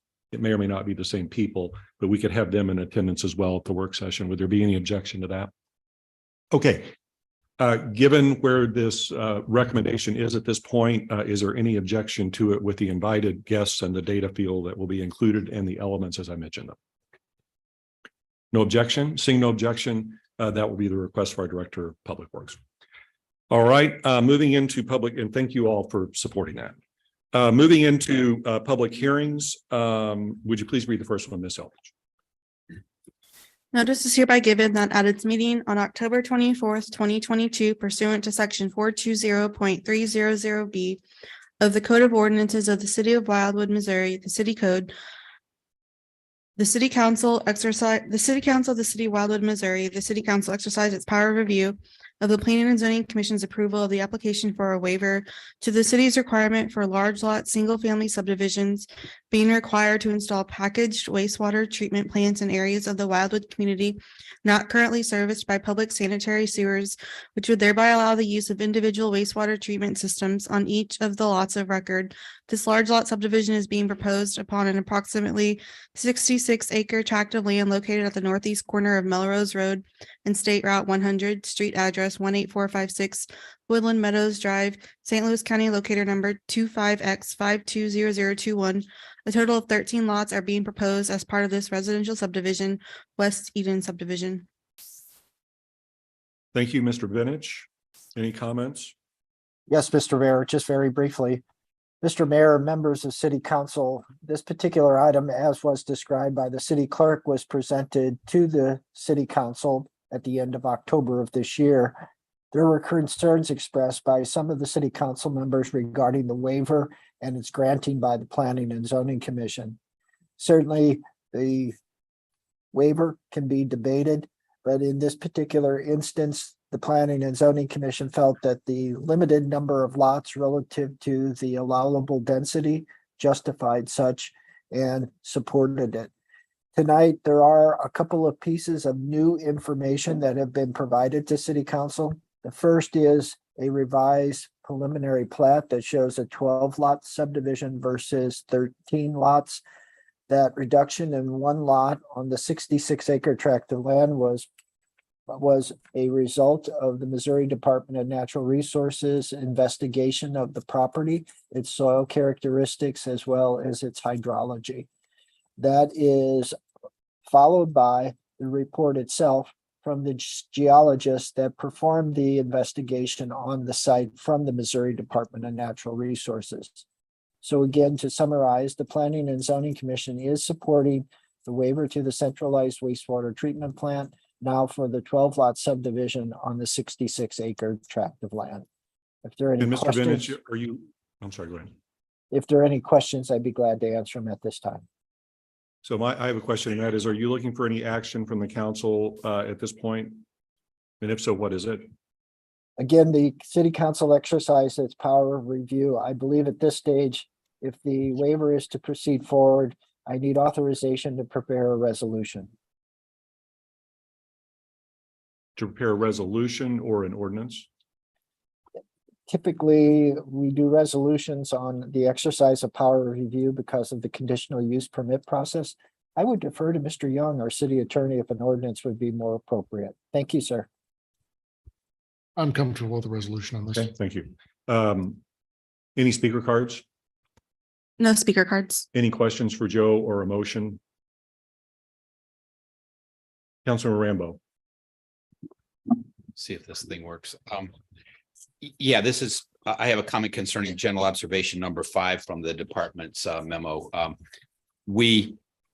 It's unfortunate that I support this recommendation now because they've made some changes. I spoke to Director Vunich a couple of times at length concerning this project.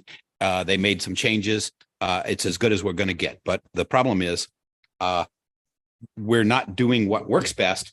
We're doing what works best given that people won't follow the requirements for testing and reporting and so forth for a group system.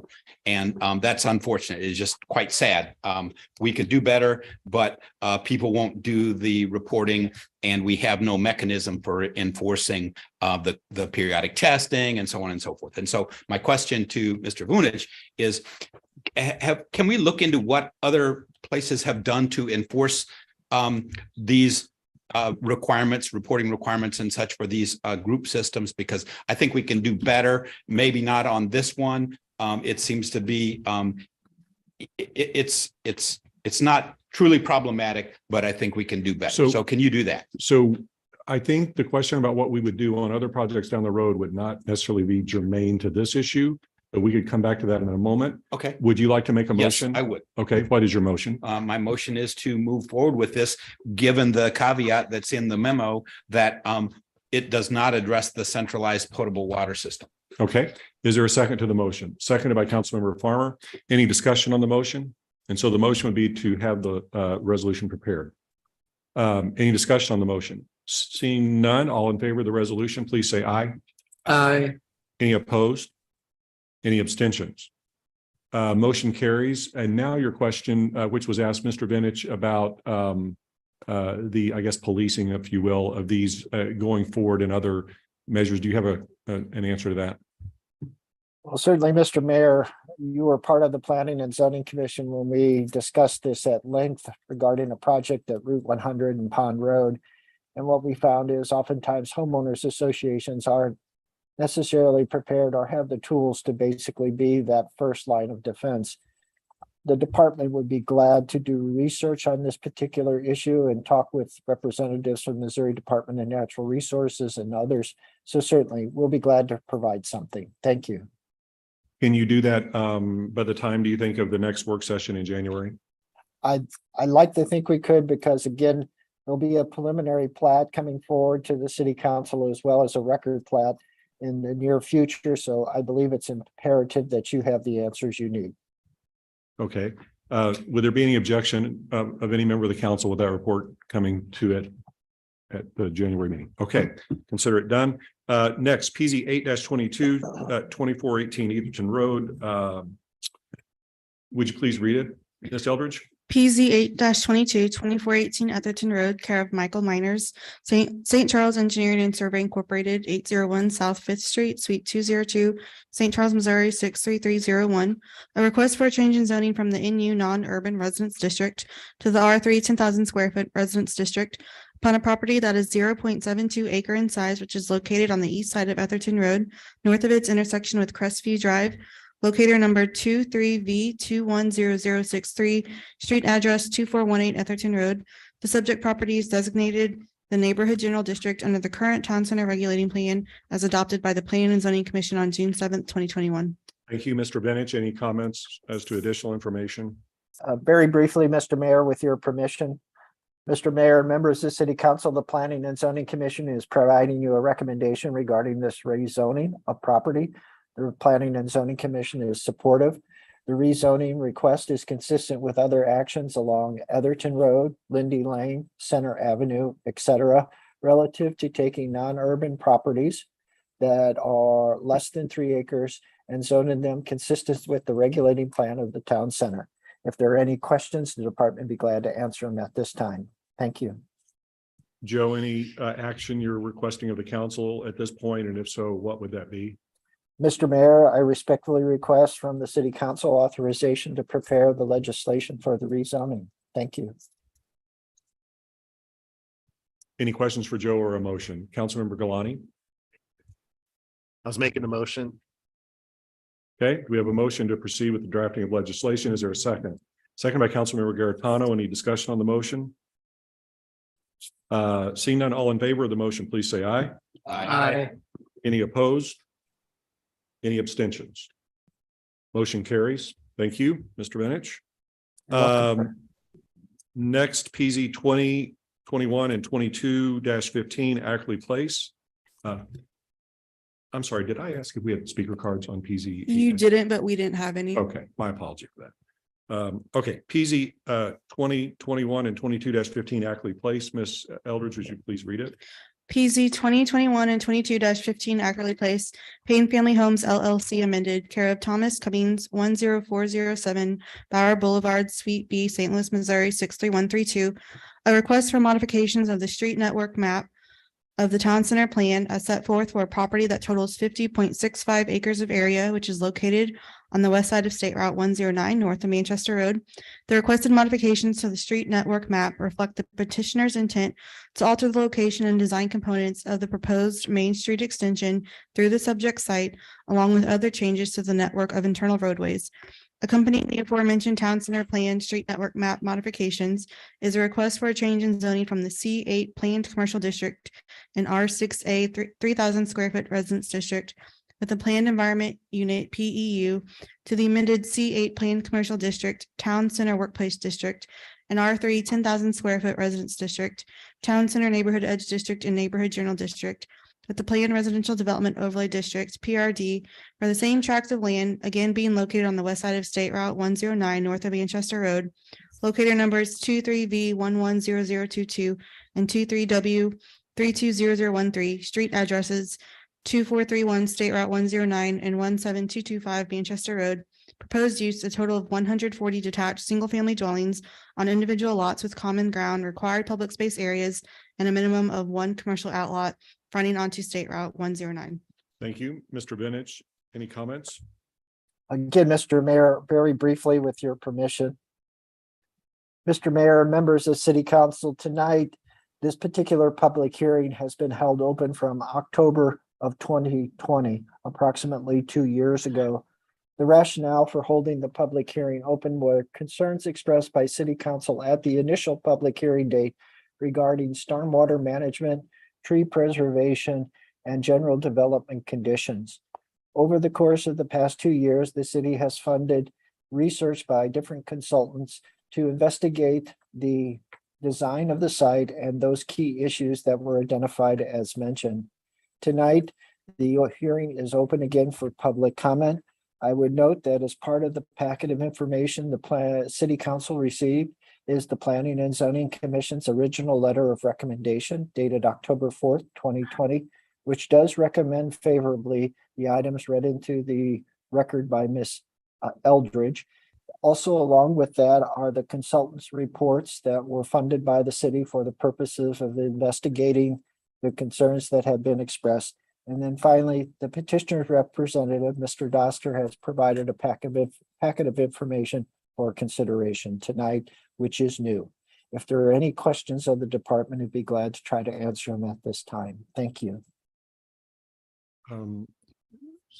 So I have one, and it's sort of the overriding question. I read the resubmission of the material. Joe, in a nutshell, the question is this. As the proposed development is presented to the council this evening, does it remedy the prior concerns expressed by the council relative to water runoff and whatnot? Mr. Mayor, I would say no. The petitioner and the petitioner's representative have decided not to submit a revised plan for consideration tonight, and the plan that is being submitted is what the Planning and Zoning Commission acted upon.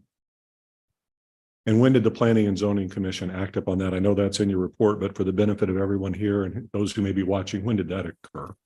The Planning and Zoning Commission completed its letter of recommendation on October 4th, 2020, sir. Okay, thank you. And I do have one other question. So we have some speakers. We're gonna hear from the representatives for the developer in a moment. At the conclusion of that, as I've asked you on the prior hearings, what is it that you would be looking for from the council at this point? Mr. Mayor, oh, my apologies. Mr. Mayor, given that a favorable recommendation is in hand at City Council from the Planning and Zoning Commission, the department will respectfully request authorization to prepare the legislation for the rezoning of the property. Okay, thank you. All right, and now we have some speaker cards. Mr. Doster, you're first. And I'm assuming, but tell me if I'm coming, you go ahead and come on up. And I'm assuming just given you got some others with you on your team, your engineer and so forth. They're available for questions if there are any, and you're going to present the overall position at this point. Is that what you're intending?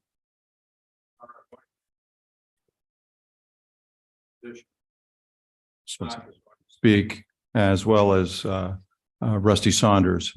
Okay, so we will keep it brief. Yeah, that's fine. I'm just going to mention, since we have several, same thing I did on the others. If you can keep repetition out of it and bring up anything new, that would be great. Go ahead. Thank you, Your Honor. For the record, my name is Mike Doster. I'm the Land Use Counsel for Petitioners Development Team. My address is 16839 Chesterfield Bluff Circle in Chesterfield. Part of the packet that was recently submitted to you, Mayor, and the council included a timeline. I don't intend to cover all the points on the timeline. It would take too long to do that. The reason for submitting the timeline was to remind all of us, ourselves included, of how much time and effort has been spent in the evolution of the plan that's before you. The original petition was submitted in the fall of 2015, over 7 years ago now. The plan that was submitted with that petition was called the Ackerley Plan. And while the Ackerley Plan substantially complied with the town center regulations, it was apparent that appointed and elected officials didn't favor the Ackerley Plan. So the petitioner went back to the drawing board, so to speak, hired a consultant, changed civil engineers, and came up with a different plan called the Reserve Plan, the evolution of which over the remaining years of that 7-year period of time resulted in the plan that's before you. Density was decreased. The streets were redesigned to be more meandering and to create more of a neighborhood feel than the Ackerley Plan created, and also to provide a better product, in my opinion, in terms of the housing product that would be ultimately built in this development if it's approved. A public hearing on the Reserve Plan was held before the Planning and Zoning Commission on February 6th, 2017. A second public hearing was held August 20th, 2018. That was following a town center area traffic study that was completed in the interim. A work session was held before the Planning Commission on November 28th, 2018, in an attempt to address whatever issues and concerns the public had, and whatever issues and concerns staff and the planning commission had. And the issues that have been raised by the council are not new. They were raised in the planning commission process, and the petitioner and the department attempted to address those issues and concerns. On September 8th, 2020, the Planning and Zoning Commission recommended approval of the request with conditions. And as I mentioned in a letter that I submitted in response to the consultant's reports, this is a very unique set of conditions, not only in terms of their number. If you count the primary parts and the subparts, there are 90 to 100 conditions attached to the recommended approval from the Planning Commission. Those 90 to 100 conditions took a long time to develop. The petitioner's team met with staff and worked through the issues and concerns. And there are many conditions in the recommended conditions that address your concerns. Among them, landscape requirements, very specific. All grand trees as defined by the Chapter 410 Tree Preservation and Restoration Code shall be preserved. That's in the conditions. There are numerous conditions on stormwater improvements that must be met when the submittal is made during the site development plan process. And those include some 8 additional specific conditions addressing detention of stormwater, discharge of stormwater, and security for downstream damage and maintenance of site stormwater improvements. Mr. Stock will address that in more specificity when he comes up to speak. The public hearing before the council was open on October 26, 2020, as was mentioned a little over 2 years ago. In the interim, consultants were engaged and they issued reports.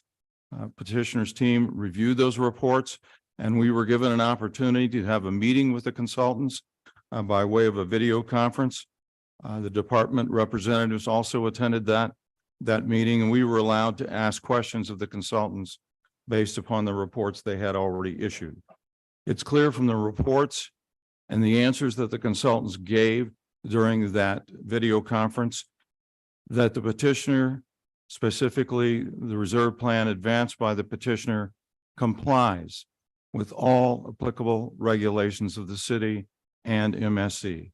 There are no violations noted. Petitioner and its team went back and took a look at the plan and tried to determine whether or not we could make any changes feasibly. So Mr. And we Doctor, determined we could not. you're at your 5 minutes there. Thank you. Thank you. Next speaker card, please. The next speaker card is George Stock.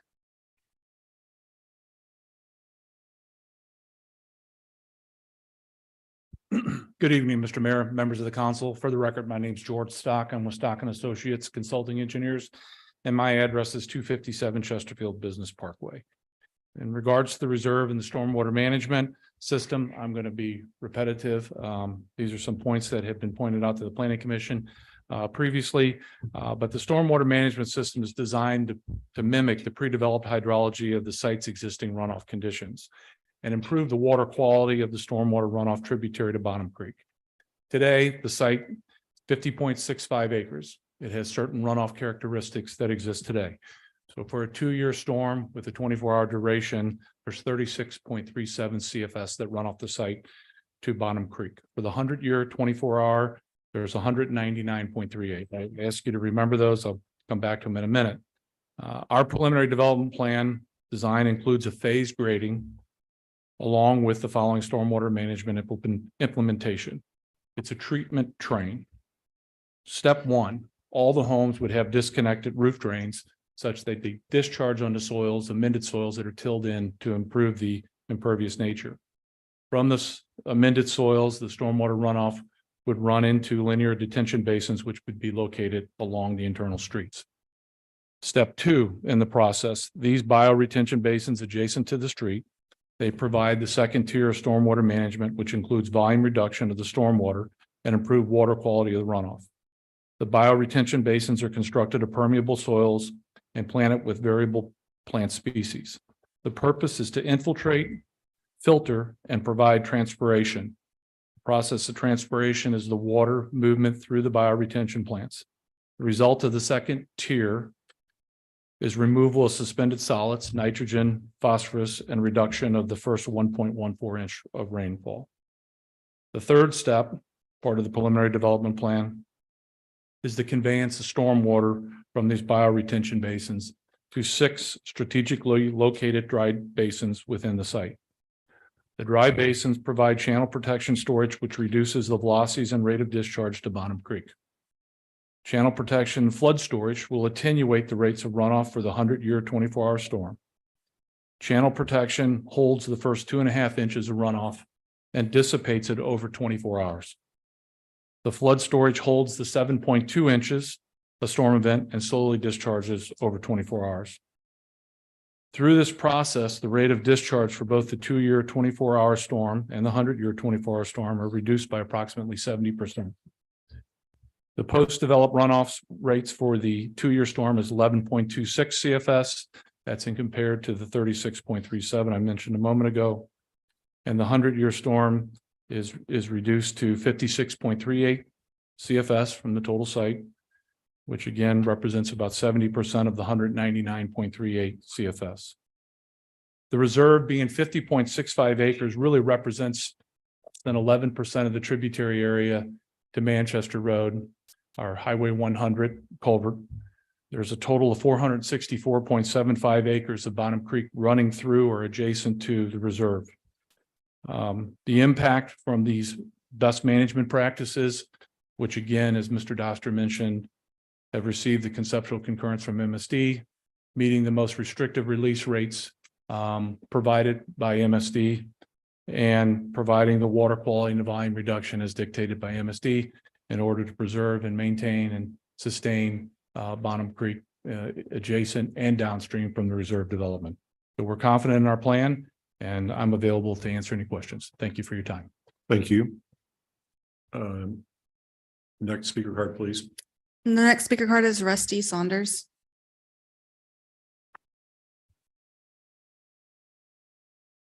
Good evening, Mayor and Council. My name is Rusty Saunders. I'm landscape architect with Loomis Associates, located at 750 Spirit 40 Park Drive in Chesterfield, 63005.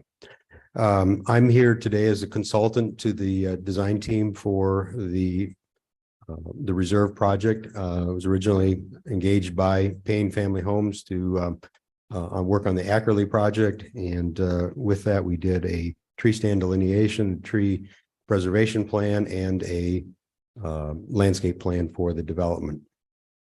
My associate Brian Bage is a ISA certified arborist, and he conducted a tree study on the site that identified the grand trees. I met with Mr. Andy Berg with Davy Tree Resources Group, and in April of 2021, he was commissioned by this council to review the work that we had done. Met with him on the site, and his letter, which is in your packet, basically said Loomis Associates did an excellent job with their map and grand tree identification. Mr. Berg left Davy Resource Group, and Mr. Mark Halpin took his place there. He came out to the site again. This was in May of 2022, and we discussed our mapping and findings with him, and Mr. Halpin basically concurred with the findings of Mr. Berg, earlier findings of Mr. Berg related to grand trees. In their letters, both of the Davy Resource Group arborists expressed concerns about our ability to preserve grand trees number 1, 5, and 6. We've looked at that a little greater detail. In the packet that we will submit on the final development plan, we'll have a whole much more developed resources as to how we will accomplish the preservation of those trees. But I'm confident those can be taken care of at that level in accompanying Mr. Stock's plans at that time. Thank you. Thank you. Next speaker card, please. The last speaker card I have is Dave Fowler.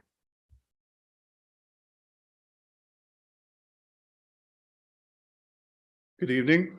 Name is Dave Fowler. I live in Fenton, Missouri.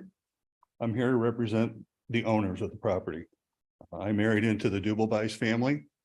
And Frank Gregory would normally be here, but he's got some serious health issues, but his wife Debbie is here. They represent the Slavic group that owns the other part of the property. All I want to let you know is how the owners feel and why they feel the way they do. A couple things have happened with this property. Early on, we were asked to participate in voting for a NID, a neighborhood improvement district, put in sewers and infrastructure in a 203 acre area. The reason we were asked, quite frankly, is without the 50 or so acres that we represent, there were 153 acres left. Because of what you needed to pass this thing, only 18 acres could vote no or it wouldn't pass. So we were actively encouraged to participate. And we did, because we figured it's good for the city, it'll be good for the property. And we would like to cooperate with the city in getting this done. Now, the pay for the NID was a 19-year process, 19 years you sign up for, and we would pay $43,430 a year. We've paid this for 17 years so far, which totals $738,000. It'll be $825 before we're done, because there's no chance to get any homes on that property in the next 2 years. And had we gotten homes on there, the owners would be paying the NID. So if it's split between even 100 homes, it's only $430 a year, which is not terrible. So we have not benefited at all from cooperating with the city. Our property, if you look at the maps, is basically the only property that hasn't been developed. We started with this property in 1988. So that's one thing. We are not independently wealthy. Paying $43,000 a year is a burden on these folks, all of us. The second thing that happened was that the property was designated, originally it was designated commercial. It got changed to residential designation, which if I look at the contracts, there were 4 contracts on this property. It cuts the revenue from 30% to 50% on that property. So it really hurt. And we lost all kinds of benefits that could have gone to these families, kids going to school, people opening businesses, investment income. That's why people aren't real happy. And we would really appreciate to get this thing moving forward. And already we're going to be paying for 2 more years. So the faster we can get this done, the better we feel about it. So thank you. Thank you. No other speaker. All right. So council members, this has been before the council, as you know, in the past. And I believe when it was last year, there were questions that had been raised about various things, as I mentioned. You have heard not only the testimony this evening, but also the Director of Planning's indication that if the council wanted to move forward, it would need to have a motion to have the legislation prepared. Does anyone wish to make a motion? Councilmember Galani. Yes, I'd like to make the motion to have the legislation prepared for moving forward. And is there a second? Councilmember Flasher. So we have a motion and a second to move forward and have the legislation prepared. Is there any discussion on the motion? Councilmember Bartoni. Thank you. My only real question would be for Mr. Vunich that was, Mr. Doster's been here many times, very, very respected, and so is Mr. Stock, but just like, Joe, do you have any response to anything they say? Do you agree with everything they say? I just want to give you a chance to, respond. With the mayor's permission, Mr. Bartoni, Mr. Stock and Mr. Doster have accurately described the preliminary development plan and that it is in compliance with the regulations in place at this time. I think the concern of the city council approximately 2 years ago was that those were the minimum requirements. And was that suitable for probably the largest tract of land to be developed in town center? But Stock and Associates, the developer in this particular case, Fisher Homes, have done everything that we have asked relative to additional information through the commission process and up to the point today where they have submitted the packet that was provided. Thank you. Follow-up question, please. sure. Thank you. So the other thing, and Joe, this my question might be for you again, or it might be for Dr. Rambo. And I know we talked a lot when we were talking about pickleball courts, amended soils. I probably hadn't heard of amended soils until about 6 months ago. Now I seem to hear about them every month, but is that, I can't remember exactly, like, I think we're comfortable moving forward with amended soils, or I don't, Mayor, So I would ask our Director of Planning to respond to that first, and then if you want, if Councilor Rambo wants to that's fine. chime in. Thank you. Go ahead, Joe. Thank you, Mr. Mayor. Mr. Bartoni, in a setting of a public land owned by a public entity, I think amended soils are a solid decision, particularly where we're applying them in Community Park. The problems that I've heard from other municipalities and have seen on several occasions in Wildwood is those amended soils are at the end of the downspout on private property. And as soon as a homeowner moves in, what we found is they don't want water standing in their yards. And so they basically install pipes, drainage pipes, and take it to the rear portion of the yard and avoid the amended soils. I don't know if there's a good solution out there. I'm sure there is. We just haven't been able to find it because oftentimes we don't know what's happening. Thank you. Anything you'd like to add to that, Councilor Rambo? That's great. Yeah, I'm the one that started this ball rolling a couple years ago, so I apologize to the particular homeowner that came and complained about his costs. But my concerns were twofold: the watershed, Bonham Creek, we talk about it all the time. Pond Athletic is downstream, et cetera, and then the grand trees. And the original plan identified 10 grand trees. I myself and a couple of council members identified 24 plus. So we sent our guy, Andy Berg, over there. He also identified 24 plus. And then Mr. Halpin subsequently identified, guess what, 24 plus. They were professionally complimentary of the effort, but it wasn't, it's really a simplification to say that they were positive about the tree preservation program. So we're going to have 10 grand trees in inadequate wells out there by themselves, like Charlie Brown trees that are no longer protected by their surroundings. And both of the arborists that we asked to look at this defined an area that they thought was far better in terms of stormwater retention and tree protection and preservation and so forth. And it looks like we're back to that tiny little fraction that we originally had. And as a matter of fact, the house count went up back to 140 from 138. And so I'm almost done here, but and we probably won't get into the aesthetics and the visual screening and so on and so forth. But the question concerning amended soils, there are 10 different kinds of products, natural and man-made, that you can use to amend soils. They have different lifespans and life cycles. They do, a better or worse job depending. The problem that Mr. Vunich mentioned is a real legitimate problem.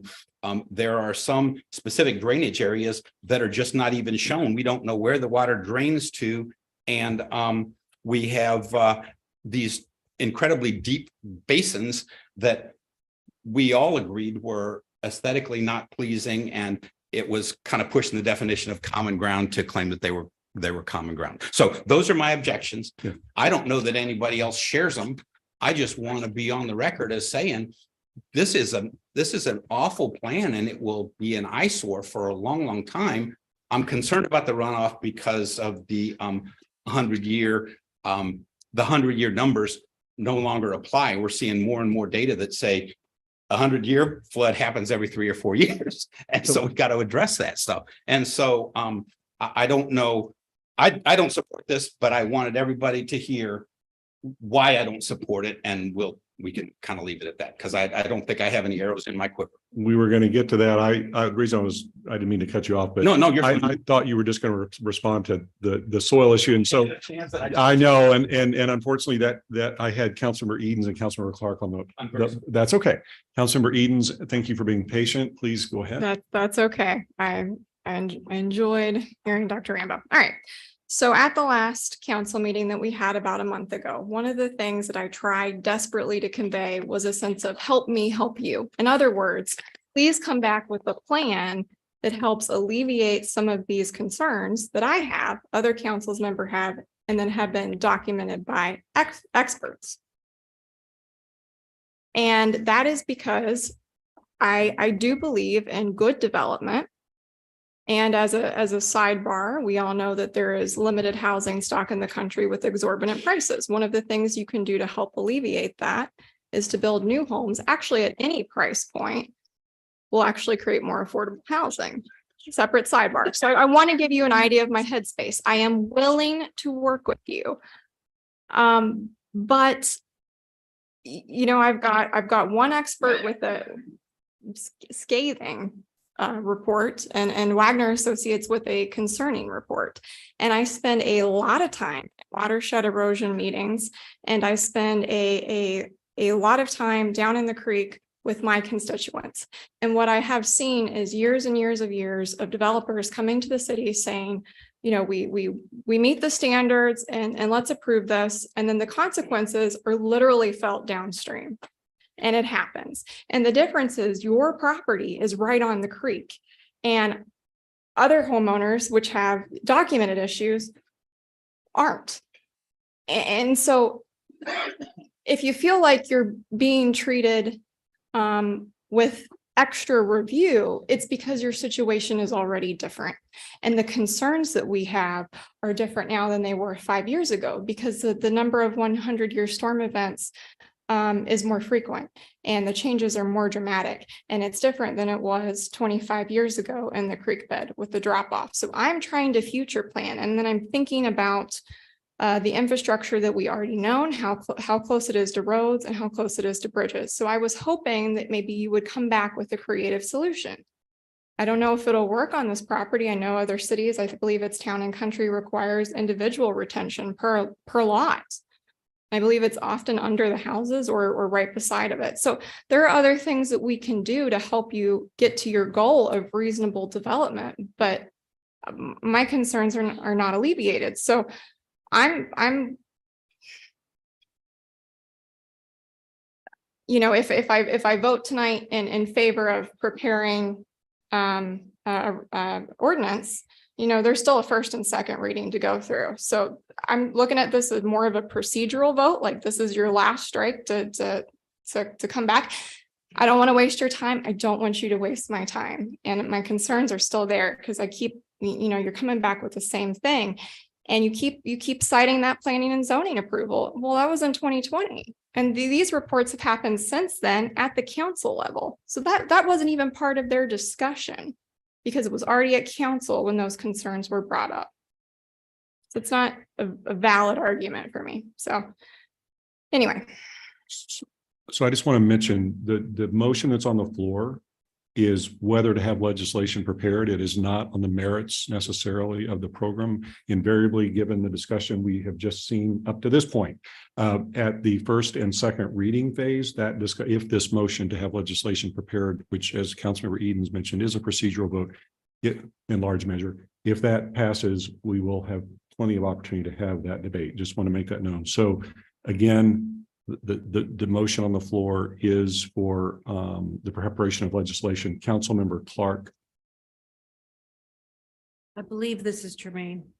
Well, the city has benefited from the NID that they've been paying on since 2006, I believe it was. And you know, I appreciate all of that, and I appreciate that the families have been put out with all of this money that they've spent. It's been burdensome for them, but of course we have to be concerned with the city and what this is going to do downstream. I've got a couple of questions, though. The stormwater issue, the tree preservation issue, will those things come back up for consideration in the site development plan? Because Mr. Bennett just talked about the site development plan still. So if we went ahead with legislation to do for this motion, do we still have time to come back and address those issues? And will they be responsible for, if all of this passes, will they be responsible for any damage that's done downstream as a direct response to our result of what they're building? So the answer to your first question is yes, the site development plan will come back to the council for analysis relative to liability and so forth of the developer. I don't think we can really comment on that. So Councilmember Galani on preparation of legislation. Yeah, just obviously, in regards to preparing the legislation, and I know there's been a lot of debate here regarding the merits, which I'm not going to get into that, but I also do want to remind council that, number one, the fact that we're sitting here 7 years deep into this process is an embarrassment to the city, not to anybody else. It's ridiculous that a proposal for any development would go on for this long. So, throwing that back in the face of the developer, I don't think is a rational approach. But furthermore, our purview as council is not fluid. I think Joe Bunich answered the question at the very beginning when Don asked him perfectly, have they met with the guidelines and the compliance and the code that's on the books for Wildwood today? And the answer was yes. So with that being said, I mean, our job here isn't to talk about what concerns we have and what potential legislation we'd like to see or some changes we'd like to see implemented. It's what's on the books today. I mean, that's the standard that any developer should be held to. And this constant moving of the goalposts that's been taking place for 7 years is why we're here today and talking about this still. So with that being said, I think there's absolutely, with what we have in front of us, there's really no other decision than to push us forward. I mean, it's not a debatable standpoint, in my opinion. And if we want to change the laws and we want to change the guidelines that are on the books of the city of Wildwood, then by all means, we can introduce new legislation to do that. But to sit here and voice concerns based on what we think should be there that's not there is not fair to hold anybody to as a standard. So that's all I had to say. Thank you. Councilmember Bros. Yeah, I was just going to say that I'm going to support it, but and I also just I guess maybe something new, because I agree with various things said, is that it's okay that we have concerns. Actually, that's going to help the city. It's going to help us to make sure that as this project moves forward and the site development and all that happens, we want to make sure that we remain concerned, because I think we're going to have a better product at the end. So concerns, I mean, we might have concerns driving in a snowstorm, but it's good to be concerned. You don't want to get careless. So I think the investment that they have in this project is quite significant in many aspects, and to ask for more work is perhaps premature in the process. So I think we're in a good position to approve it and move forward. So we have a motion on the floor to proceed with the drafting of legislation as recommended by the Planning and Zoning Commission. Seeing no further discussion, we're going to do a roll call vote, please. Councilman Rambo. I'd like to make a very quick comment. Sure. I want to be clear that I'm on record as supporting higher density housing. I think it's appropriate and much needed in the city. My objections are, as I've already stated, but I want to say to Mr. Galani specifically that going from the 10 grand trees originally identified through the 24 that we identified and the arborists backed up, that's not moving the goalpost. That's just the interpretation of the standards and so forth. The same thing with the visuals. The visual representations of this subdivision will never come to pass in our lifetimes because it shows 60-foot trees and you could barely see it from the highway. And the reality is going to be much, much different. And so I think now seems like the time to get it right And that's the reason that I still don't support it. So just Thank you just for a the point of information, I consider, not speaking for or against this necessarily, but the plan that's before the council, speaking of taking responsibility, so you mentioned the word high density. The Ackerley Place, I would consider the previous proposal was indeed quite high dense. And fortunately, if this motion moves forward, in my opinion, the revision, the reserve, as it's now called, is far less dense than that one. We can quibble about the definition of high density, but just for point of information there. Okay, Mr. Benich, I'm sorry, you've been patient. You had your hand up. Anything you want to mention before this goes to vote? Yes, Mr. Mayor, I just want to correct one thing. The advertisement that was read by the city clerk referenced 140 plus homes. The recommendation from the Planning and Zoning Commission limits it to no more than 132. Thank you. And that relates to that lack of higher density. Okay, roll call vote on the motion, which is to proceed with the drafting of legislation. Councilmember Clark, Yes. Councilmember Bartoni, Yes. Councilmember Nian, Yes. Councilmember Farmer, Yes. Councilmember McCutcheon, Yes. Councilmember Rambo, No. Councilmember Flasher, Yes. Councilmember Garitano, Yes. Councilmember Brost, Yes. Councilmember Edens, Yes. Councilmember Ottenberg, Yes. Councilmember Dodwell, Yes. Councilmember Bertolino, Yes. Councilmember Jaxi, Yeah. Councilmember Hopper, Yes. Councilmember Galani. Yes. And relative to the items that come back, when this is presented with that legislation, I would ask, if there's no objection, specifically, this was mentioned by Councilor Rambo, that whatever is being done relative to screening vis-a-vis both Highway 100 and Highway 109, that be segmented so the council and I can see that specifically. Any objection to that? All right. Okay, thanks to everyone who came to speak on our public hearings this evening, and we'll have that legislation prepared. All right, moving into our second readings. I'm going to propose something to the council to expedite your meeting. And that would be that Bill 2745 that concerns all wards relating to a contract for public roads and maintenance. 2747 that relates to a contract for Main Street extension. And it affects Ward 8.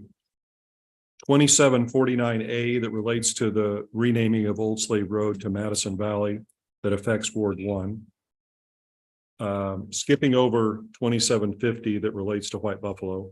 Going to Bill 2754 that relates to Ward 8 and modifying an existing C8 plan commercial district to accommodate the increase in range of office for fast food. 2755 that relates to a minor subdivision plat concerning Ward 1. Skipping over Bill 2757 that relates to our budget, basically. Then going back to 2759 that relates to another minor, 2758 that relates to renewal of our consulting agreement with Olympus Political.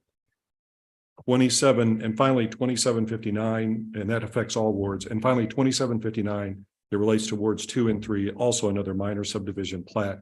Would there be any objection? I'll read these again just for clarity. For those being read in unison and handled in mass. So recap: Bill 2745, 2747, 2749A, 2754, 2755, 2758, and 2759. Mayor Boland, 2748 wasn't listed. I'm sorry, 2758. I said 27. What do you mean it wasn't listed? I have a bill for second reading for 2748. I didn't know if that was something you wanted read separately or included with.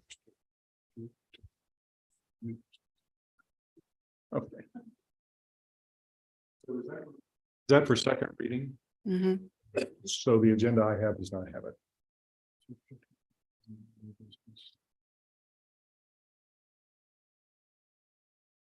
Which bill is it? 2748, it's a contract with MyGov. Yeah, it's not on for second reading. It's not on there.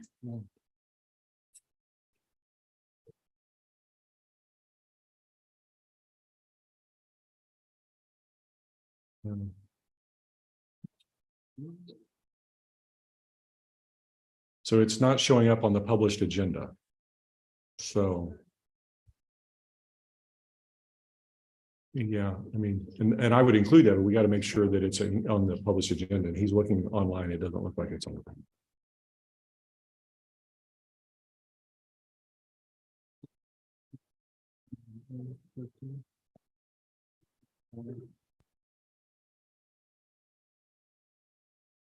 So I tell you what we're going to do to expecting, we're going to let you and the city attorney figure this out, and we're going to go, we can handle that singularly if in fact we need to do that. So to recap, 2745, 2747, 2749A, 2754, 2755, 2758, and 2759. Any objection to those being read in unison? Councilmember Farmer. I don't have an objection. What is that? 2749. Does that include the monument sign? It would include, I believe that was part of the, yeah, it would include it. That was part of the, yeah. Councilor Clark. So on my agenda, 2758 and 2759 are under new business.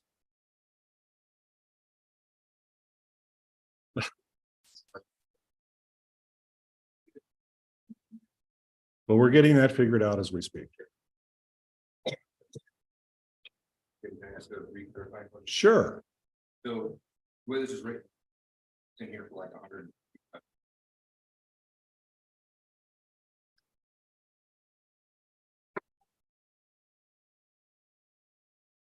Just a second. Councilor Rambo, did you? I had that. Oh. That we got a new public comment concerning the monument, and we probably should discuss that a little bit if now's the time. Because the objection was more traffic and whatnot. And I was thinking maybe we could put it at the church or something like that. We're trying to, this is a delicate dance. And I don't know if anybody else had a chance to read that. Okay, we'll see what we're doing here.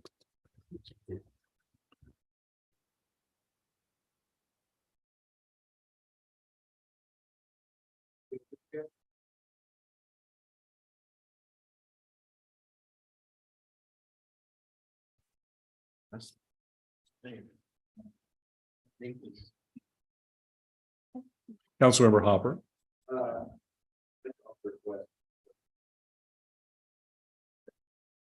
2747. Okay.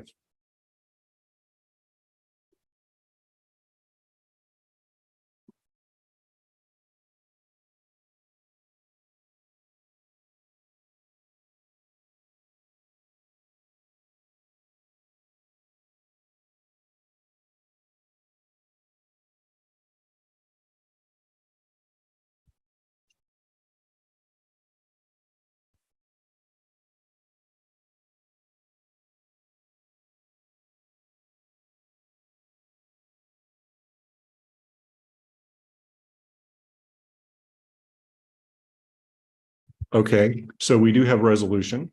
So it appears that 2748 that you mentioned, Councilmember, I'm sorry, City Clerk Eldridge is not on the published agenda online, but is posted at the door as required, and therefore legally meets the standard. However, my preference would be, unless this is absolutely essential, that it be republished in an online agenda, because as a practical matter, it's one thing to satisfy the legal requirement, but I don't know how many of our residents came and looked at the back door of City Hall. So my question to the Director of Public Works, Rick, is whether Bill 2748 can wait until the next meeting for presentation to the council for, I'm assuming, second reading. It must have been read the first time.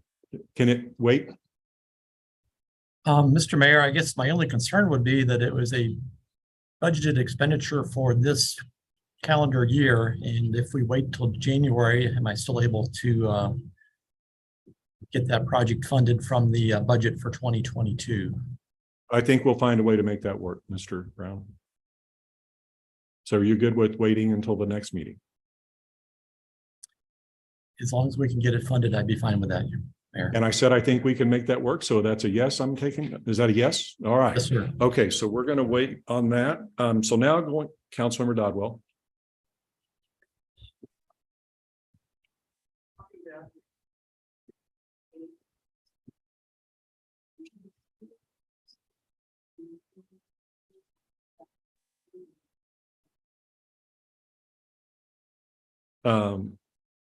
We're going to check on that. Just a second.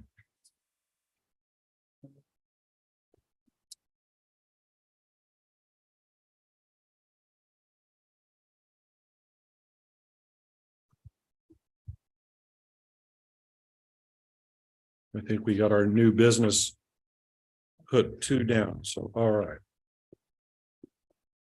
Yeah, we're new business. Okay.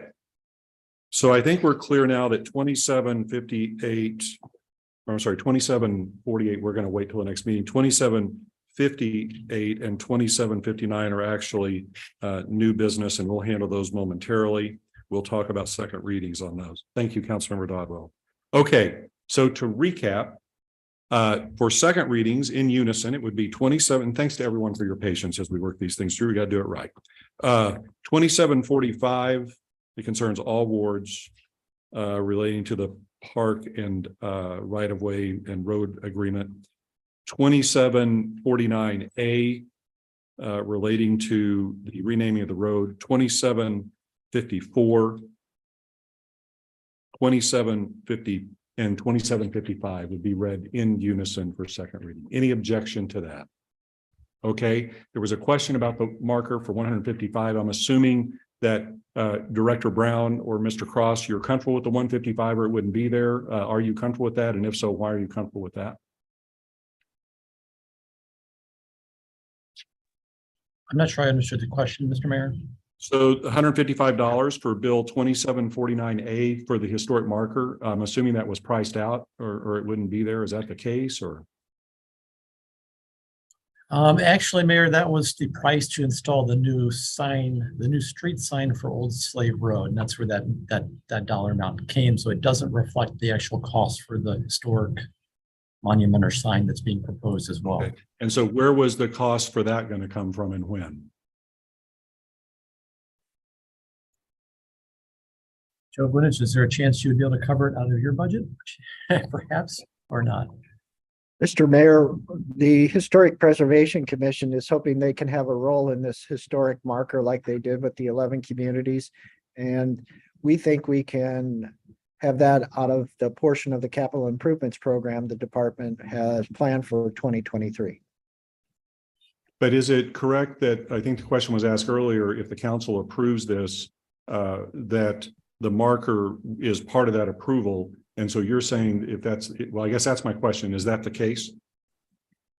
Yes, at the last meeting, it was made clear that by the city council that as a favor regarding a favorable action on the name change, they wanted the plaque to be a component of it. Yep. Okay, so then that means if the council passes this, that the HPC or Historic Preservation Commission at the discretion of the council would have a role in that. Is that what you were saying, Joe? The commission has respectfully requested one. Mr. Brown and I've talked, and we think they can have a role if it's acceptable to the city council. Okay. Is everyone? Go ahead. The predicate for signatures, several signatures, 2 that I know about for sure, for this name change petition it had nothing to do with this monument. And now that we got a communication from a resident Okay. late this So- afternoon. So what I would suggest is we'll take it out of unison. We'll read it separately. If you want to amend the bill to take the monument out, you can make that motion at that time. And then it would be separate legislation. And it would to be add the- separate. Okay, that makes more sense to me Okay. anyway. So thank you. All right, so you're welcome. That's okay. So we're going to remove 2749A. So now we're left with 2745, 2754, and 2755. Is everyone in agreement with those being read in unison? Okay, we've pared that down. Ms. Eldridge, please read bills 2745, 2754, and 2755. Bill number 2745, an ordinance of the city of Wildwood, Missouri, authorizing the mayor to negotiate and execute certain public roads, rights of way and parks maintenance agreements on behalf of the city with certain contractors for public roads, rights of way and parks maintenance, second reading.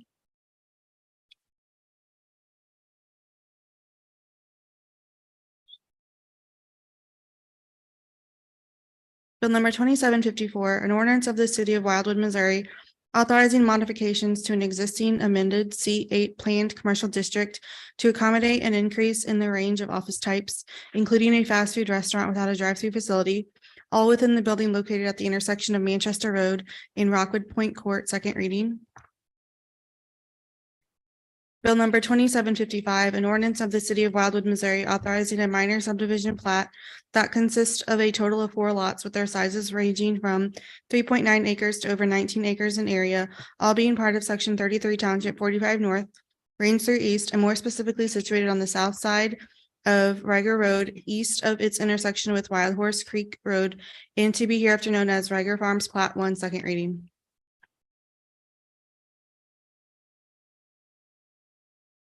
Okay, thank you. So Mr. Brown, do you have any comments on Bill 2745? Mayor Boland, no, I have no additional comments, but of course, available for any questions from the council. Any questions for Rick on Bill 2745? All right, seeing none, Mr. Benich, do you have any comments on bills 2754 and 2755? No, sir, Mr. Mayor, but like Mr. Brown, I'll be glad to answer any questions if I can at this time. Okay, any questions for Joe or Rick? Seeing none, Ms. Eldridge, please call the roll for final passage of bills 2745, 2754, and 2755. We got a first and second, right, for the second reading?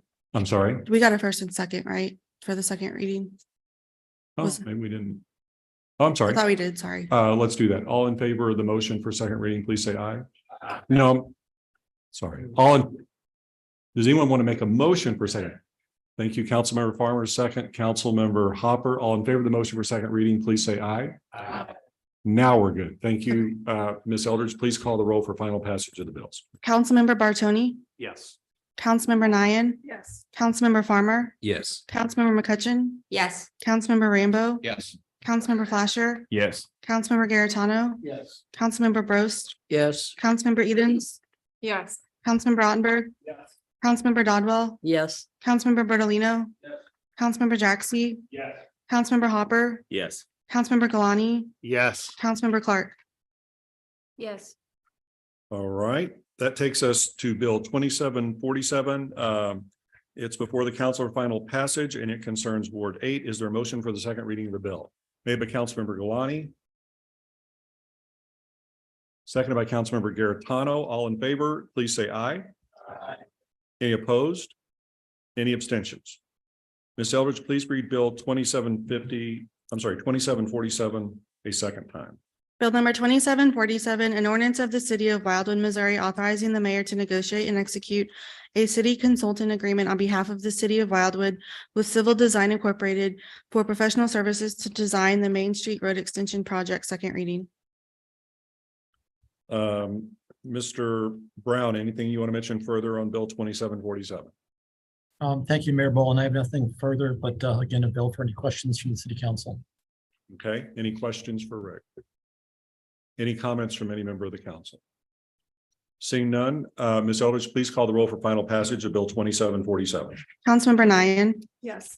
Councilmember Farmer, Yes. Councilmember McCutcheon, Yes. Councilmember Rambo, Yes. Councilmember Flasher. Yes. Councilmember Garitano. Yes. Councilmember Brost, Yes. Councilmember Edens, Yes. Councilmember Ottenberg, Yes. Councilmember Dodwell, Yes. Councilmember Bertolino, Yes. Councilmember Jaxi, Yes.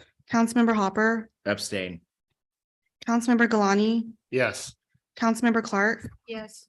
Councilmember Bartoni. Yes. Okay, the bill passes. Moving next to Bill 2749A, it's before the council for final passage. It concerns Ward 1. Is there a motion for the second reading of Bill 2749A?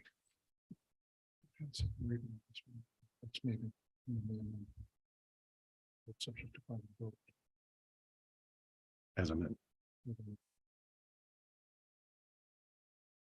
So they've got to read it as amended. I think we're gonna. Go ahead, read the motion as it was amended at the last council, or the bill as it was amended at the last council meeting. I'm sorry. Is there a motion for the second reading of Bill 2749A? Made by Councilmember Clark, seconded by Councilmember Bros. All in favor of the motion for second reading, please say aye. Aye. Anyone opposed? Any abstentions? Ms. Eldridge, now please read Bill 2749A. Bill number 2749A, an ordinance of the city of Wildwood, Missouri, authorizing the current name of Old Slave Road located on Wild Horse Creek Road to be hereinafter renamed and known as Madison Valley. Okay, thank you. Now, Mr. Rambo, if you, since the marker was also part of this, if you want to make a motion to simply remove that for further report back to the council at whatever date, you could do that now. It makes sense to me if I'm the only one. Well, you thinking just that. make the motion. I We'll will see make, if it I makes will make sense. that motion and we'll Okay. see if it goes. Is there a second to the motion? Seconded by Councilmember Brost. Any discussion on the amendment? So can you clarify what he amended? So the motion is that the bill is amended to provide, there are two aspects to it, the change of the name of the road. And the second is a historical marker. His motion is to remove the historical marker from the bill and have that further researched with report back to the council for consideration. So if I remember right, did we approve the name change at our last meeting? And this is only about the marker. That's not right. That's for the city attorney Young. At the last meeting, the bill after second reading was amended to add the language regarding the marker, which was now brought back to you with that language added. So that is section 2. So in effect, the motion as it stands right now to amend 2749A would delete section 2 of the bill as presented. In other words, Okay, what so we you did not approve, we did not approve this, a vote on the second reading, so to speak, and we're just. Correct. Rob's making a motion. Correct. Or amending it, that we just go back to what we had Correct. originally, Correct. correct? Yes. All right. Any discussion on the amendment? So we're going to handle the amendment first. We'll do that by voice vote. Councilmember Farmer. Yeah, I mean, my entire reason for supporting the change was to put this marker on there to make sure that what is there is not sort of forgotten. So I mean, I empathize with the resident that emailed us today that had some concerns about the marker and things like that. I certainly feel for them. I am just one of 16 people that get to vote on this, but if the decision was change the name and no marker, or don't change the name, the vote would be to leave the name as it is. Okay, so we're going to have a vote on that here in a second. All right, any other comments on it, Councilmember Bros? Yeah, I think the spirit of the amendment is more as to, as I understand it, is the location of the plaque, not necessarily to have it. So I think I think the plaque is still something that is not opposed, but I think it was more clarification as to the location. Okay, seeing nothing further, City Director of Planning, Vintage, you have your hand up. Anything you want to mention on this? Thank you, Mr. Mayor. And I know this is an admin Public Works Committee issue, but I did want to note that Ms. Ross did contact me. I forwarded the email to the city clerk, which distributed it to city council. After a bit, I did send her a note saying that the intent was not to have the marker on Old Slave Road, the private street, but rather on Wild Horse Creek Road, the public street. And I believe she. So Mr. Bennett, I'm sorry, let's handle that at another date. Okay. That's kind of getting down, and I appreciate the information, but that's just more in the weeds, I think, right now for where we need to go with this. since we have this amendment on the floor. Okay, any other discussion on the amendment? Councilmember Clark. I just want to be clear. So this is going to come up at another meeting Correct. about the plaque. Correct. Okay. All in favor of the amendment to the bill, Councilmember Garetano, Can I just get clarity on what's that amendment again? to remove placement of the plaque, section 2 from the bill. So so the plaque is out pending a return to the council with more information about. Part of that amendment then? That is the amendment, and once it passes, we'll go back to the main motion. To Rename the road. yeah, but then the Without- the plaque, does that have another meeting? The plaque will be at another meeting. Okay, everyone understand the plaque's at another meeting. It will not, if this passes, it will not be part of the bill that's before the council. Okay. All in favor of the amendment, please say aye. Aye. Any opposed? Opposed. Show of hands for opposed, please. Councilmember Bartoni, Councilmember Farmer, Councilmember Edens, and Councilmember Dodwell opposed. Did I miss anyone? All right, any abstentions? The amendment carries. So now we're back to Bill 2749A as amended, which relates solely to a renaming of the road as indicated in the bill. Seeing no further discussion, Councilmember Edens. Yes, some of my residents live on Church Road, and so we made promises to them in the last meeting or through discussions with our city administrator that we showed concern as a council for preserving history that is valued by them and should be valued by the community. I feel like it looks like we just negotiated in bad faith and reneged on that promise. So I can't vote for the street name change anymore. Okay, thank you. Seeing no further discussion, Ms. Eldridge, Councilmember Bartoni. And without trying to drag this out any longer, I mean, I don't disagree that, we should probably discuss this plaque, but we haven't discussed I'd like to make a motion that we refer this back to admin public works for discussion, so it doesn't get lost. You can make that motion. Because right now, it just kind of disappears like smoke and it's going nowhere. Okay, So you want to I think make that motion to I'll refer? make that motion that we refer this to public. Okay, so the motion to refer back trumps the motion on the floor. Is there a second to the motion to refer back to admin public works made, seconded by Councilmember Dodwell? This is any discussion on the motion to refer? Could it simultaneously go to HPC? Because I believe Director Vunich said. I would not recommend that at this point. I mean, it can if the council wants to do it. I think it's going to just overcomplicate it at this juncture, but. Okay. Would it be more appropriate to go to HPC or to admin? Admin Public Works. Councilmember Flasher. I think we're all in agreement that we think there should be a plaque. But we all, for whatever reason, don't want to just move this forward so that we can move forward with the sign, then go back to the plaque because you don't want to make it look like you weren't in support all of a sudden. I think we're just kind of wasting time by sending it back and forth and back and forth and back and forth personally. I think my personal opinion, I'm going to vote for this just to move forward. And then I trust that we're going to bring back the plaque. Maybe we can say we're doing this under the stipulation that we're going to have the plaque conversation in admin public work. I don't know if we can do that instead. But So this if the seems like motion- a circus act at this point to me, with the back and forth. So the motion to, City Clerk Eldridge, do we have a second on the motion to refer? I think we did. Okay, so you could, if the motion to refer fails, then you'll get your wish on that. It'll come back. So you would want to vote against the motion to refer. Yeah. Because the motion has been made and seconded. Anyway, we're just. So, any other discussion on the motion to refer? Seeing no discussion, all in favor of the motion to refer, please say aye. Aye. Actually, we'll do a show of hands. All in favor of the motion to refer, please raise your right hand. Okay, 9. Please hold them up. Okay, 9. The motion to refer passes, I believe. Is that correct? We have 9 votes, so this will be referred to admin public works. Moving next to Bill 2750. It's before the council for final passage, and it concerns all wards. Is there a motion for the second reading of the bill?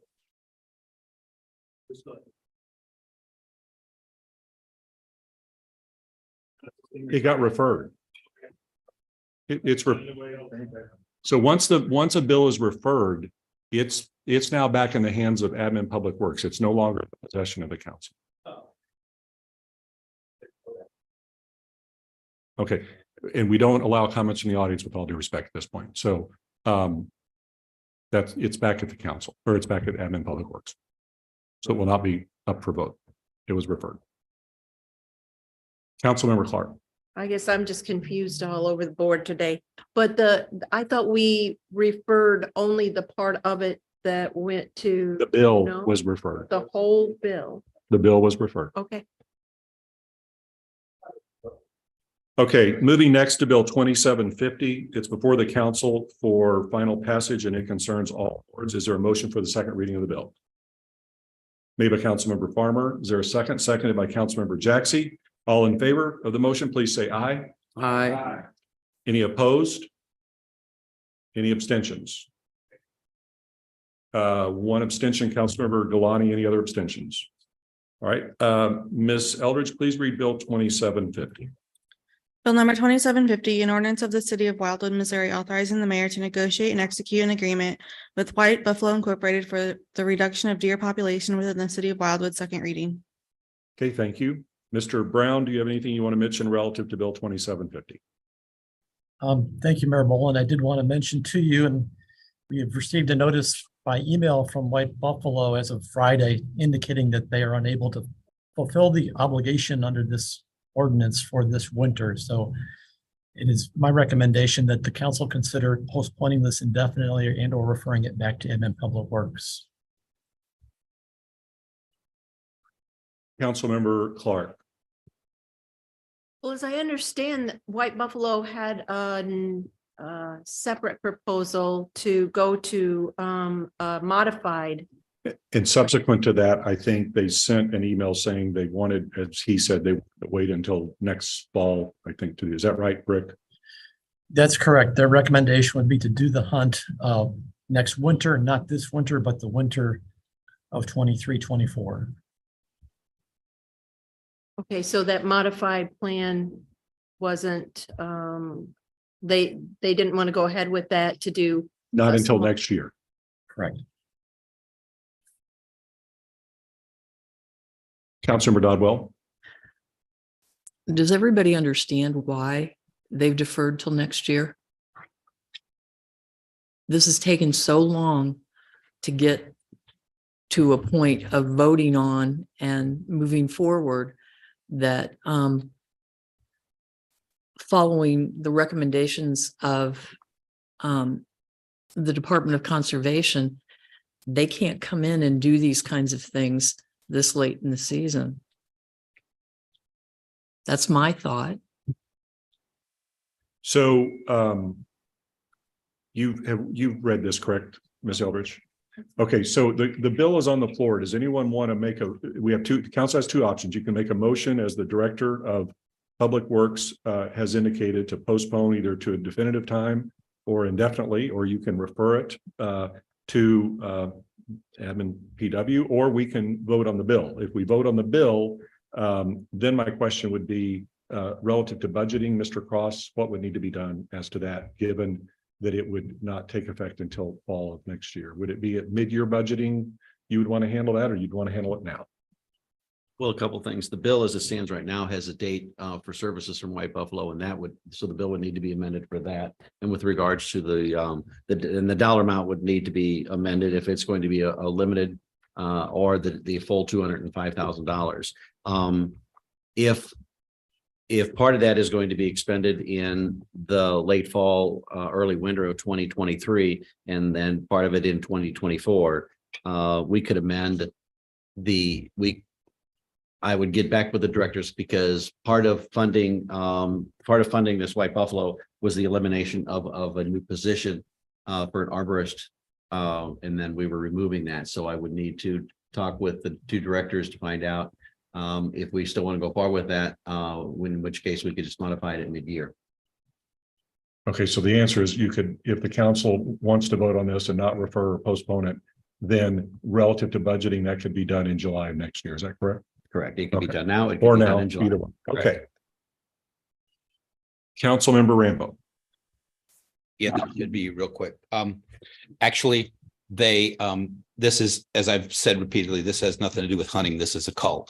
It will not occur. It does not occur in the fall. It occurs when they are, when the mast crop disappears, the acorns and so forth out of the woodlands. And they do it when it's cold and nasty and the deer are hungry, January, February kind of time frame. It's also much less disruptive to the human populations. So this would be my current recommendation would be fully funded Northeast One program as the worst affected area for January of 2024, which would put it into the next budget cycle. So the only money that we could potentially need for 2023 would be some funds for the assistance with looking for homeowners and those kinds of things. So just a question for point of information. Is it your interpretation they can do something under this contract in 2024 Q1, first quarter of, or did you say 2024? 2024. Oh, I see. Okay. Yeah, because their the original plan was January and February of 2023, this coming year. We missed the deadline after deadline in terms of budgeting and so forth. We just couldn't get it done. They feel that, yeah, they could come in and slam a program, but they would rather plan it out and do it properly. So are you advocating anything being done by White Buffalo in the fourth quarter of 2023 when they said they could do it, or in the fall? They could do that. The secondary plan that Ms. Clark mentioned, the 65K for Northeast. Are you saying yes for that and 2024 or just either or? If we want to steal a march, I think the best approach is to just do it cleanly, budget for it in 2024. We don't have to worry about 2023 and steal it, robbing Peter to pay Paul. We can do an arborist position, which is a great thing for the city. Okay. And it just makes sense to regroup. And so I would, if it's appropriate to make a motion at this time, I would move that we defer it for, let's say, 90 days, or send it back to admin Public Works and discuss the details of the plan, because there's been a concern that we don't have a plan. Well, okay. We have a report and the plan falls directly out of that report, but it would be good to get clarity on those. And that would allow all of these tentacles to kind of be. Yes, addressed. That's right. Okay. So you have a motion to refer this back to admin Public Works. Is there a second? Second made by Councilmember Ottenberg. Is that what your hand up first? Okay. Any discussion on the motion to refer? Councilmember McCutcheon. Yeah. So I don't know if this really fits, but I'm going to say it anyway. So if we're sending this back to admin and Public Works, can we ask for some kind of interim plan before we move forward with this one? I have residents who, rightly so, are complaining about deer and would like to see something done sooner than later, and are a little unhappy that we keep kicking this down the road. I understand the comment, but can we include creating something in the interim before we get to the White Buffalo and their plan? So if there's no objection, I would suggest, and I think this would be within the scope of Councilmember Rambo's motion, that the committee will develop a plan to come back to the council, maybe not just with White Buffalo, but if there's something they can do or whatever in the interim for your ward, I would encourage you to attend that meeting, and whether you're a voting member or not, comment on that and they can consider it. Okay. Councilmember Garitano. Yeah, I just wanted to add in that I do support this approach here, because in discussions with the city administrator, we have discussed how we would resource that from a city perspective to manage and put together a comprehensive plan. And so I think this would be good, and we can address the Ward 5 deer as well. Thank you. Anything new, Councilmember Rambo? Yes, very quickly. I've been talking more than ever tonight, so I apologize to everyone. Yeah, this is directly pursuant to Ms. McCutcheon's questions. The hunting season's over in a month. Archery hunting season is over in a month, and so it is about to what? Okay, we don't. No, go ahead, Councilmember Rambo. It ends January 15th, and so that's a month to me. But I'm pretty good at math, so we can't really do anything in Ms. McCutcheon's ward other than potentially get a cull permit from the conservation department. I'd say these things get handled. We're doing work right now. Let's get this. Okay. I know. You'll at the committee, it'll be lots of answers. Okay. Okay. Thank you. And thanks we just got a lot of business we got to get. Yeah. Okay. All right. So the motion on the floor, Councilmember Clark. I'm sorry, but for some reason, this has been, we wanted to get it started in January and it didn't get started and something went wrong. So we should also discuss why that happened and how we can prevent it from ever happening again. Okay. All right, the motion on the floor is to refer Bill 2750 back to Admin Public Works. See no further discussion. All in favor of the motion to refer, please say aye. Aye. Any opposed? Any abstentions? The bill is referred.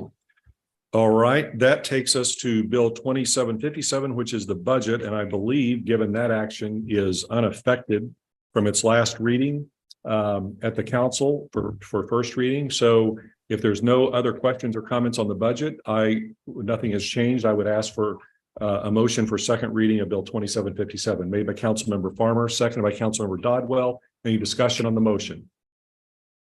Seeing no discussion, Ms. Eldridge, please read Bill 2757. Bill number 2757, an ordinance of the city of Wildwood, Missouri, adopting the municipal budget and capital improvement program for the city of Wildwood for fiscal year 2023, second reading. Okay, thank you. Anything you want to add further, Mr. Cross? No, sir, but I'm available for any questions. Any questions for Steve? All right, seeing none, Ms. Eldridge, please call the roll for final passage of Bill 27. Mayor Boland, there was an amendment to the bill, like with an attachment, so they would need to amend it per. I don't have that. Okay. The agenda. Yeah, it's included on the agenda. It's on the agenda. For what? So the attachment that's there is an amended attachment. Okay. So you want the motion, what are you suggesting? Mayor, I believe what the city clerk is asking is that there is an amendment to the attachment that is included in the packet from what was presented at the last meeting. So that we would request a motion to amend the bill consistent with revised attachment. Okay. Okay, before we do that though, procedurally, what is on the floor at the moment? We've got to figure out if we need to. Okay, so okay. Would there be an amendment and what was the monetary implication of that? Just for the, none. That relates to the budget. Okay. So is there a motion to amend the budget as has been presented, made by Councilmember Farmer and seconded by Councilmember Dodwell? All in favor of the motion to amend Bill 2757 as indicated, please say aye. Any opposed? Any abstentions? All right, now we're back to Bill 2757 as amended. Seeing no further discussion, Ms. Eldridge, and thank you for pointing that out. Please call the roll for final passage of Bill 2757 as amended. Councilmember Farmer, Yes. Councilmember McCutcheon, Yes. Councilmember Rambo, Yes. Councilmember Flasher, Yes. Councilmember Garitano, Aye. Councilmember Bros, Yes. Councilmember Edens, Yes. Councilmember Ottenberg, Yes. Councilmember Dodwell, Aye. Councilmember Bertolino, Councilmember Jaxi, Yeah. Councilmember Hopper, Yes. Councilmember Galani, Yes. Councilmember Clark, Yes. Councilmember Bartoni, Yes. Councilmember Nyan. Yes. All right, the bill passes as amended. Moving next into first readings, and I'm going to propose to the council Bill 2758, which relates to all wards, the renewal of our Olympus agreement. Bill 2759, which relates to wards 2 and 3. Bill 2760, which is Bill 2759 is a minor subdivision plat in 2 and 3. Bill 2760, also a minor subdivision plat in 2 and 3, yes. Bill 2761, which is a lot consolidation relative to Ward 6. Bill 2762, which relates to the composition of the Historic Preservation Commission that was requested by and approved by the council that affects all wards. Bill 2763, which relates to the execution of 2 nominal quitclaim deeds as to Center Avenue here in Town Center and affects therefore Ward 8. And Bill 2764, which relates to another lot adjustment in Ward 6, be read in unison. Would there be any objection to these bills being read in unison? Seeing none, Ms. Eldridge, please read Bill 2758, Bill 2759, 2760, 2761, 2762, 2763, and 2764. We do. Is there a motion to read the bills in unison? Thank you, Councilmember Hopper. Made by Councilmember Farmer, seconded by Councilmember Hopper. All in favor of the motion for first reading, please say aye. Aye. Any opposed? Any abstentions? Ms. Eldridge, please read the bills. Bill number 2758, an ordinance of the city of Wildwood, Missouri, authorizing the mayor to negotiate and execute an agreement on behalf of the city with Olympus Political Consulting Services LLC for legislative consulting services, first reading. Bill number 2759, an ordinance of the city of Wildwood, Missouri, authorizing a minor subdivision plat consisting of 3 lots ranging from 10 to over 23 acres in area, all being part of the east half of section 22 and the northwest quarter of section 23, township 45 north, Range Street East, situated between Orville Road and State Route 109, south of Wild Horse Creek Road, and to be hereafter known as Wildwood Forest East, first reading. Bill number 2760, an ordinance of the city of Wildwood, Missouri, authorizing a minor subdivision plat consisting of 3 lots ranging from approximately 33 acres to over 60 acres, all being described as part of sections 22 and 27, township 45 north, Range 3 east, situated at the northern tip of Old Etherton Road on the west side of State Route 109, and to be hereafter known as Wildwood Forest West, first reading. Bill number 2761, an ordinance of the city of Wildwood, Missouri, authorizing consolidation of 3 lots into a single parcel of ground being 22.5 acres in size, located on the east side of Austin Fort Road, north of its intersection of Melrose Road, and in the southeast quarter of the southwest quarter of the southeast quarter of section 6, township 44 north, Range 3 east, and to be hereafter known as 2860 Austin Fort Road, lot consolidation plat, first reading. Bill number 2762, an ordinance of the city of Wildwood, Missouri, amending section 440.020 of the Code of Ordinances of the city of Wildwood by deleting it in its entirety, enacting in lieu thereof a new section 440.020, and providing for the composition of the Historic Preservation Commission, first reading. Bill number 2763, an ordinance of the city of Wildwood, Missouri, authorizing the mayor to execute 4 quitclaim deeds from holders of rights to Center Avenue, a private right-of-way, which relinquishes any claim thereto in the future, allowing the city of Wildwood to accept this street for public maintenance forever, first reading. Bill number 2764, an ordinance of the city of Wildwood, Missouri, authorizing adjustment of 2 lots of record, which will result in parcels being 3 and 35 acres in area, all being part of the northwest quarter of section 30, township 44 north, Range 3 east, situated at the terminus of Sky Meadows Drive south of State Route 100, and to be hereafter known as boundary adjustment plat for Sky Meadows Crossing, first reading. Okay, thank you. Do we have Councilor Rottenberg? Yes, I was wondering if, or I should say, I would like to make a motion that we have a second reading of Bill 27. Not just yet. All right, sir. You got to get through the first reading and then we're going to do that potentially. Steve, do you have anything you want to mention relative to Bill 2758? No, Mr. Mayor. Well, I will just simply say that the contract with Olympus Political Consulting is the same as we had enjoyed this past year for 22. Same dollar amount, which is $2,250 per month, a total of $27,000 per year. Okay, thank you. Any questions for Steve on that? And thank you, Mr. Silverman, for being here this evening and patiently waiting until we got to this point. All right, yes. So Mr. Vinich, do you have anything you want to mention relative to bills 2759, 2760, 2761, 2762, 2763, or 2764? Mr. Mayor, with your permission, I just want to note that 2763, the 4 quitclaim deeds are the last that were needed to complete the process for Center Avenue. Obviously, it's been a long process, and I just want to extend my appreciation to Mr. Young and Mr. Cross for their assistance, as well as you, Mr. Mayor, and the City Council. Thank you. Thank you.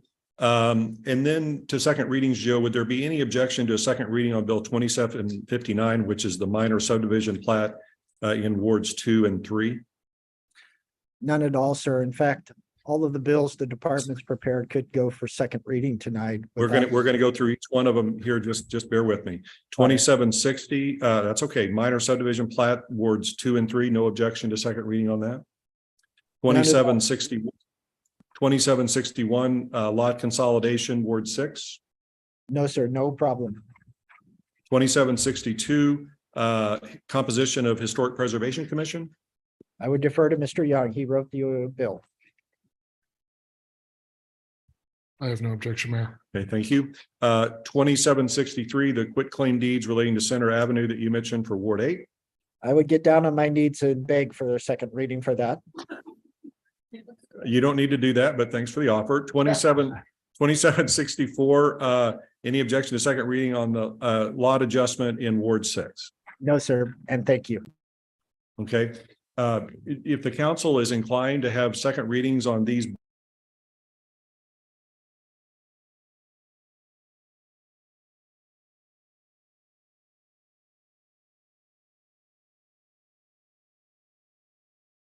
bills, 2759, 2760, 27. All in favor of the motion for second reading, this will take a 2/3 supermajority. As you know, please say aye. Aye. Any opposed? Any abstentions? Ms. Eldridge, please read bills 2759, 2760, 2761, 2762, 2763, and 2764 a second time. Bill number 2759, an ordinance of the city of Wildwood, Missouri, authorizing a minor subdivision plat consisting of 3 lots ranging from 10 to over 23 acres in area, all being part of the east half of section 22 and the northwest quarter of section 23, township 45 north, range 3 east, situated between Orwell Road and State Route 109, south of Wild Horse Creek Road, and to be hereafter known as Wildwood Forest East, second reading. Bill number 2760, an ordinance of the city of Wildwood, Missouri, authorizing a minor subdivision plat consisting of 3 lots ranging from approximately 33 acres to over 60 acres, all being described as part of sections 22 and 27, township 45 north, range 3 east, situated at the northern tip of Old Etherton Road on the west side of State Route 109, and to be hereafter known as Wildwood Forest West, second reading. Bill number 2761, an ordinance of the city of Wildwood, Missouri, authorizing consolidation of 3 lots into a single parcel of ground, being 22.5 acres in size, located on the east side of Austinport Road, north of its intersection of Melrose Road, and in the southeast quarter of the southwest quarter of the southeast quarter of section 6, township 44 north, range 3 east, and to be hereafter known as 2860 Austinport Road, lot consolidation plat, second reading. Bill number 2762, an ordinance of the city of Wildwood, Missouri, amending section 440.020 of the Code of Ordinances of the city of Wildwood by deleting it in its entirety, enacting in lieu thereof a new section 440.020, and providing for the composition of the Historic Preservation Commission, second reading. Bill number 2763, an ordinance of the city of Wildwood, Missouri, authorizing the mayor to execute 4 quitclaim deeds from holders of rights to Center Avenue, a private right-of-way, which relinquishes any claim thereto in the future, allowing the city of Wildwood to accept the street for public maintenance forever, second reading. Bill number 2764, an ordinance of the city of Wildwood, Missouri, authorizing adjustment of 2 lots of record, which will result in parcels being 3 and 35 acres in area, all being part of the northwest quarter of section 30, township 44 north, range 3 east, situated at the terminus of Sky Meadows Drive, south of State Route 100, and to be hereafter known as Boundary Adjustment Plat for Sky Meadows Crossing, second reading. Okay, thank you. Councilman Rottenberg. We did not.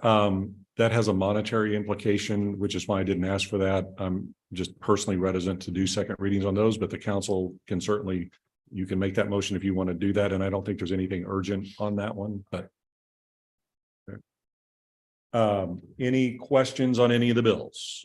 Seeing none, Ms. Eldridge, please call the roll for final passage of bills 2759, 2760, 2761, 2762, 2763, and 2764. Councilmember McCutcheon.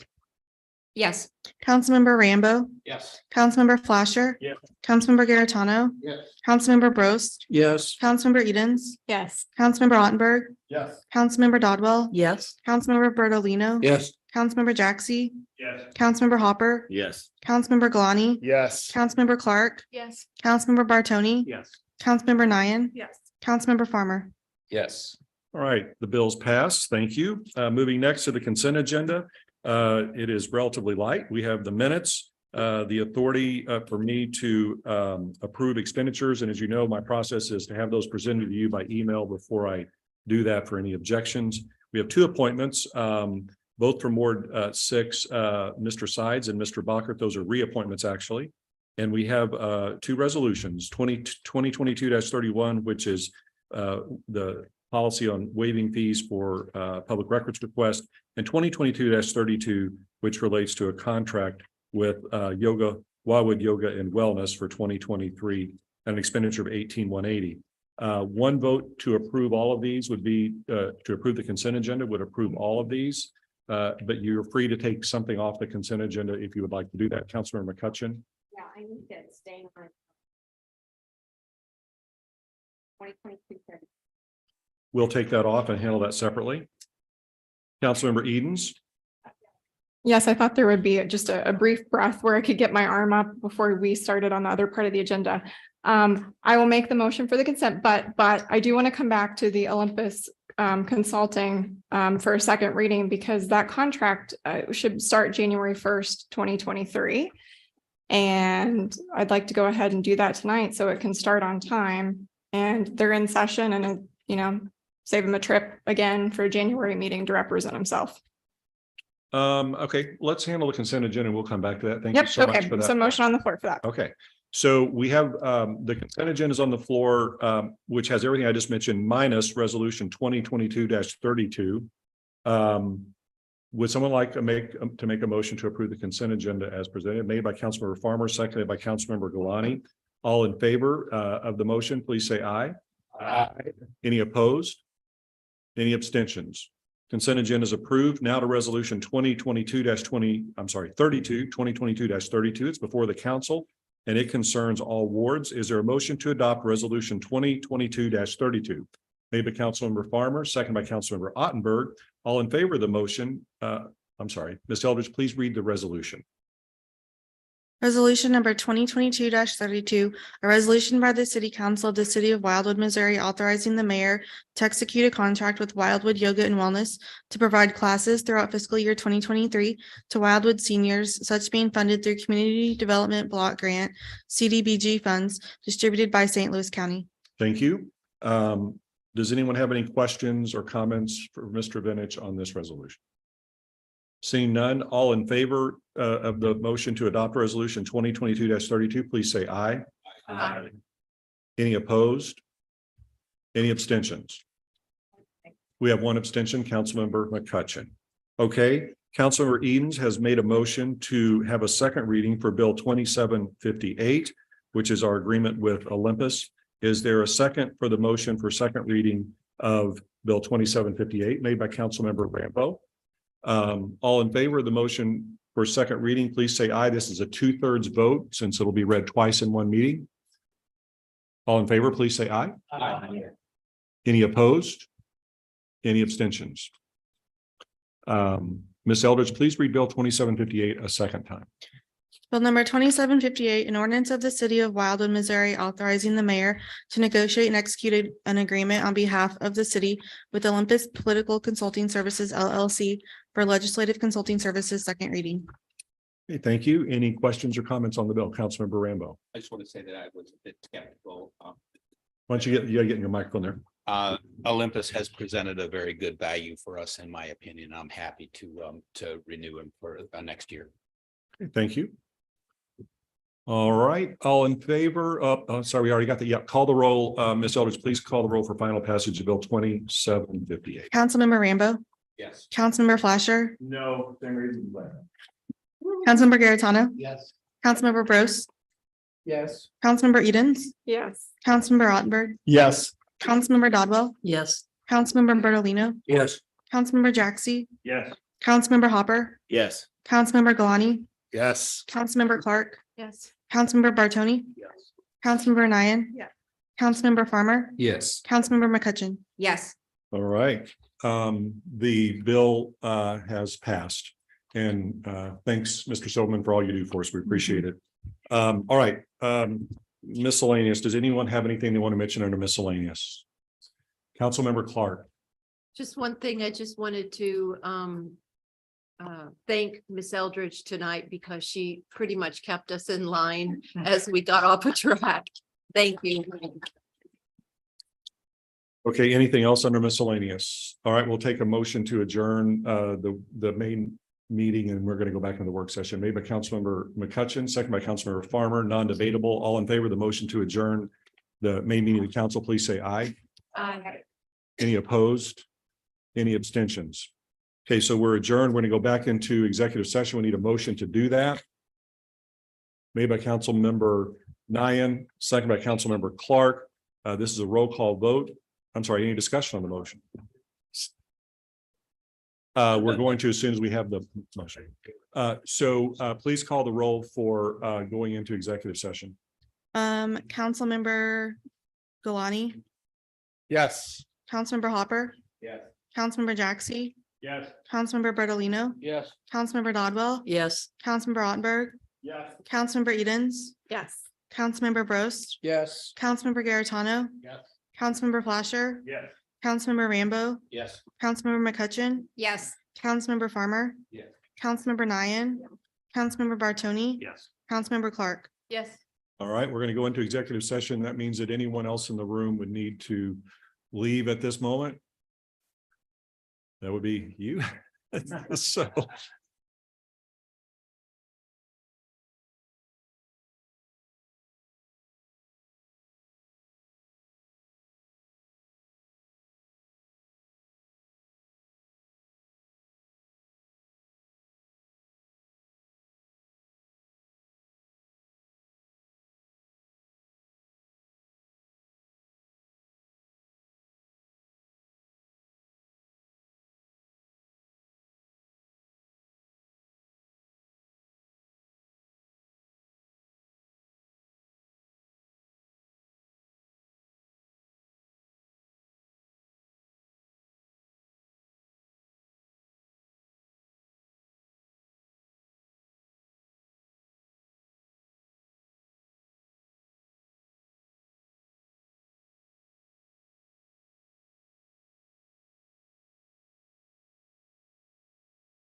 We had to. I know.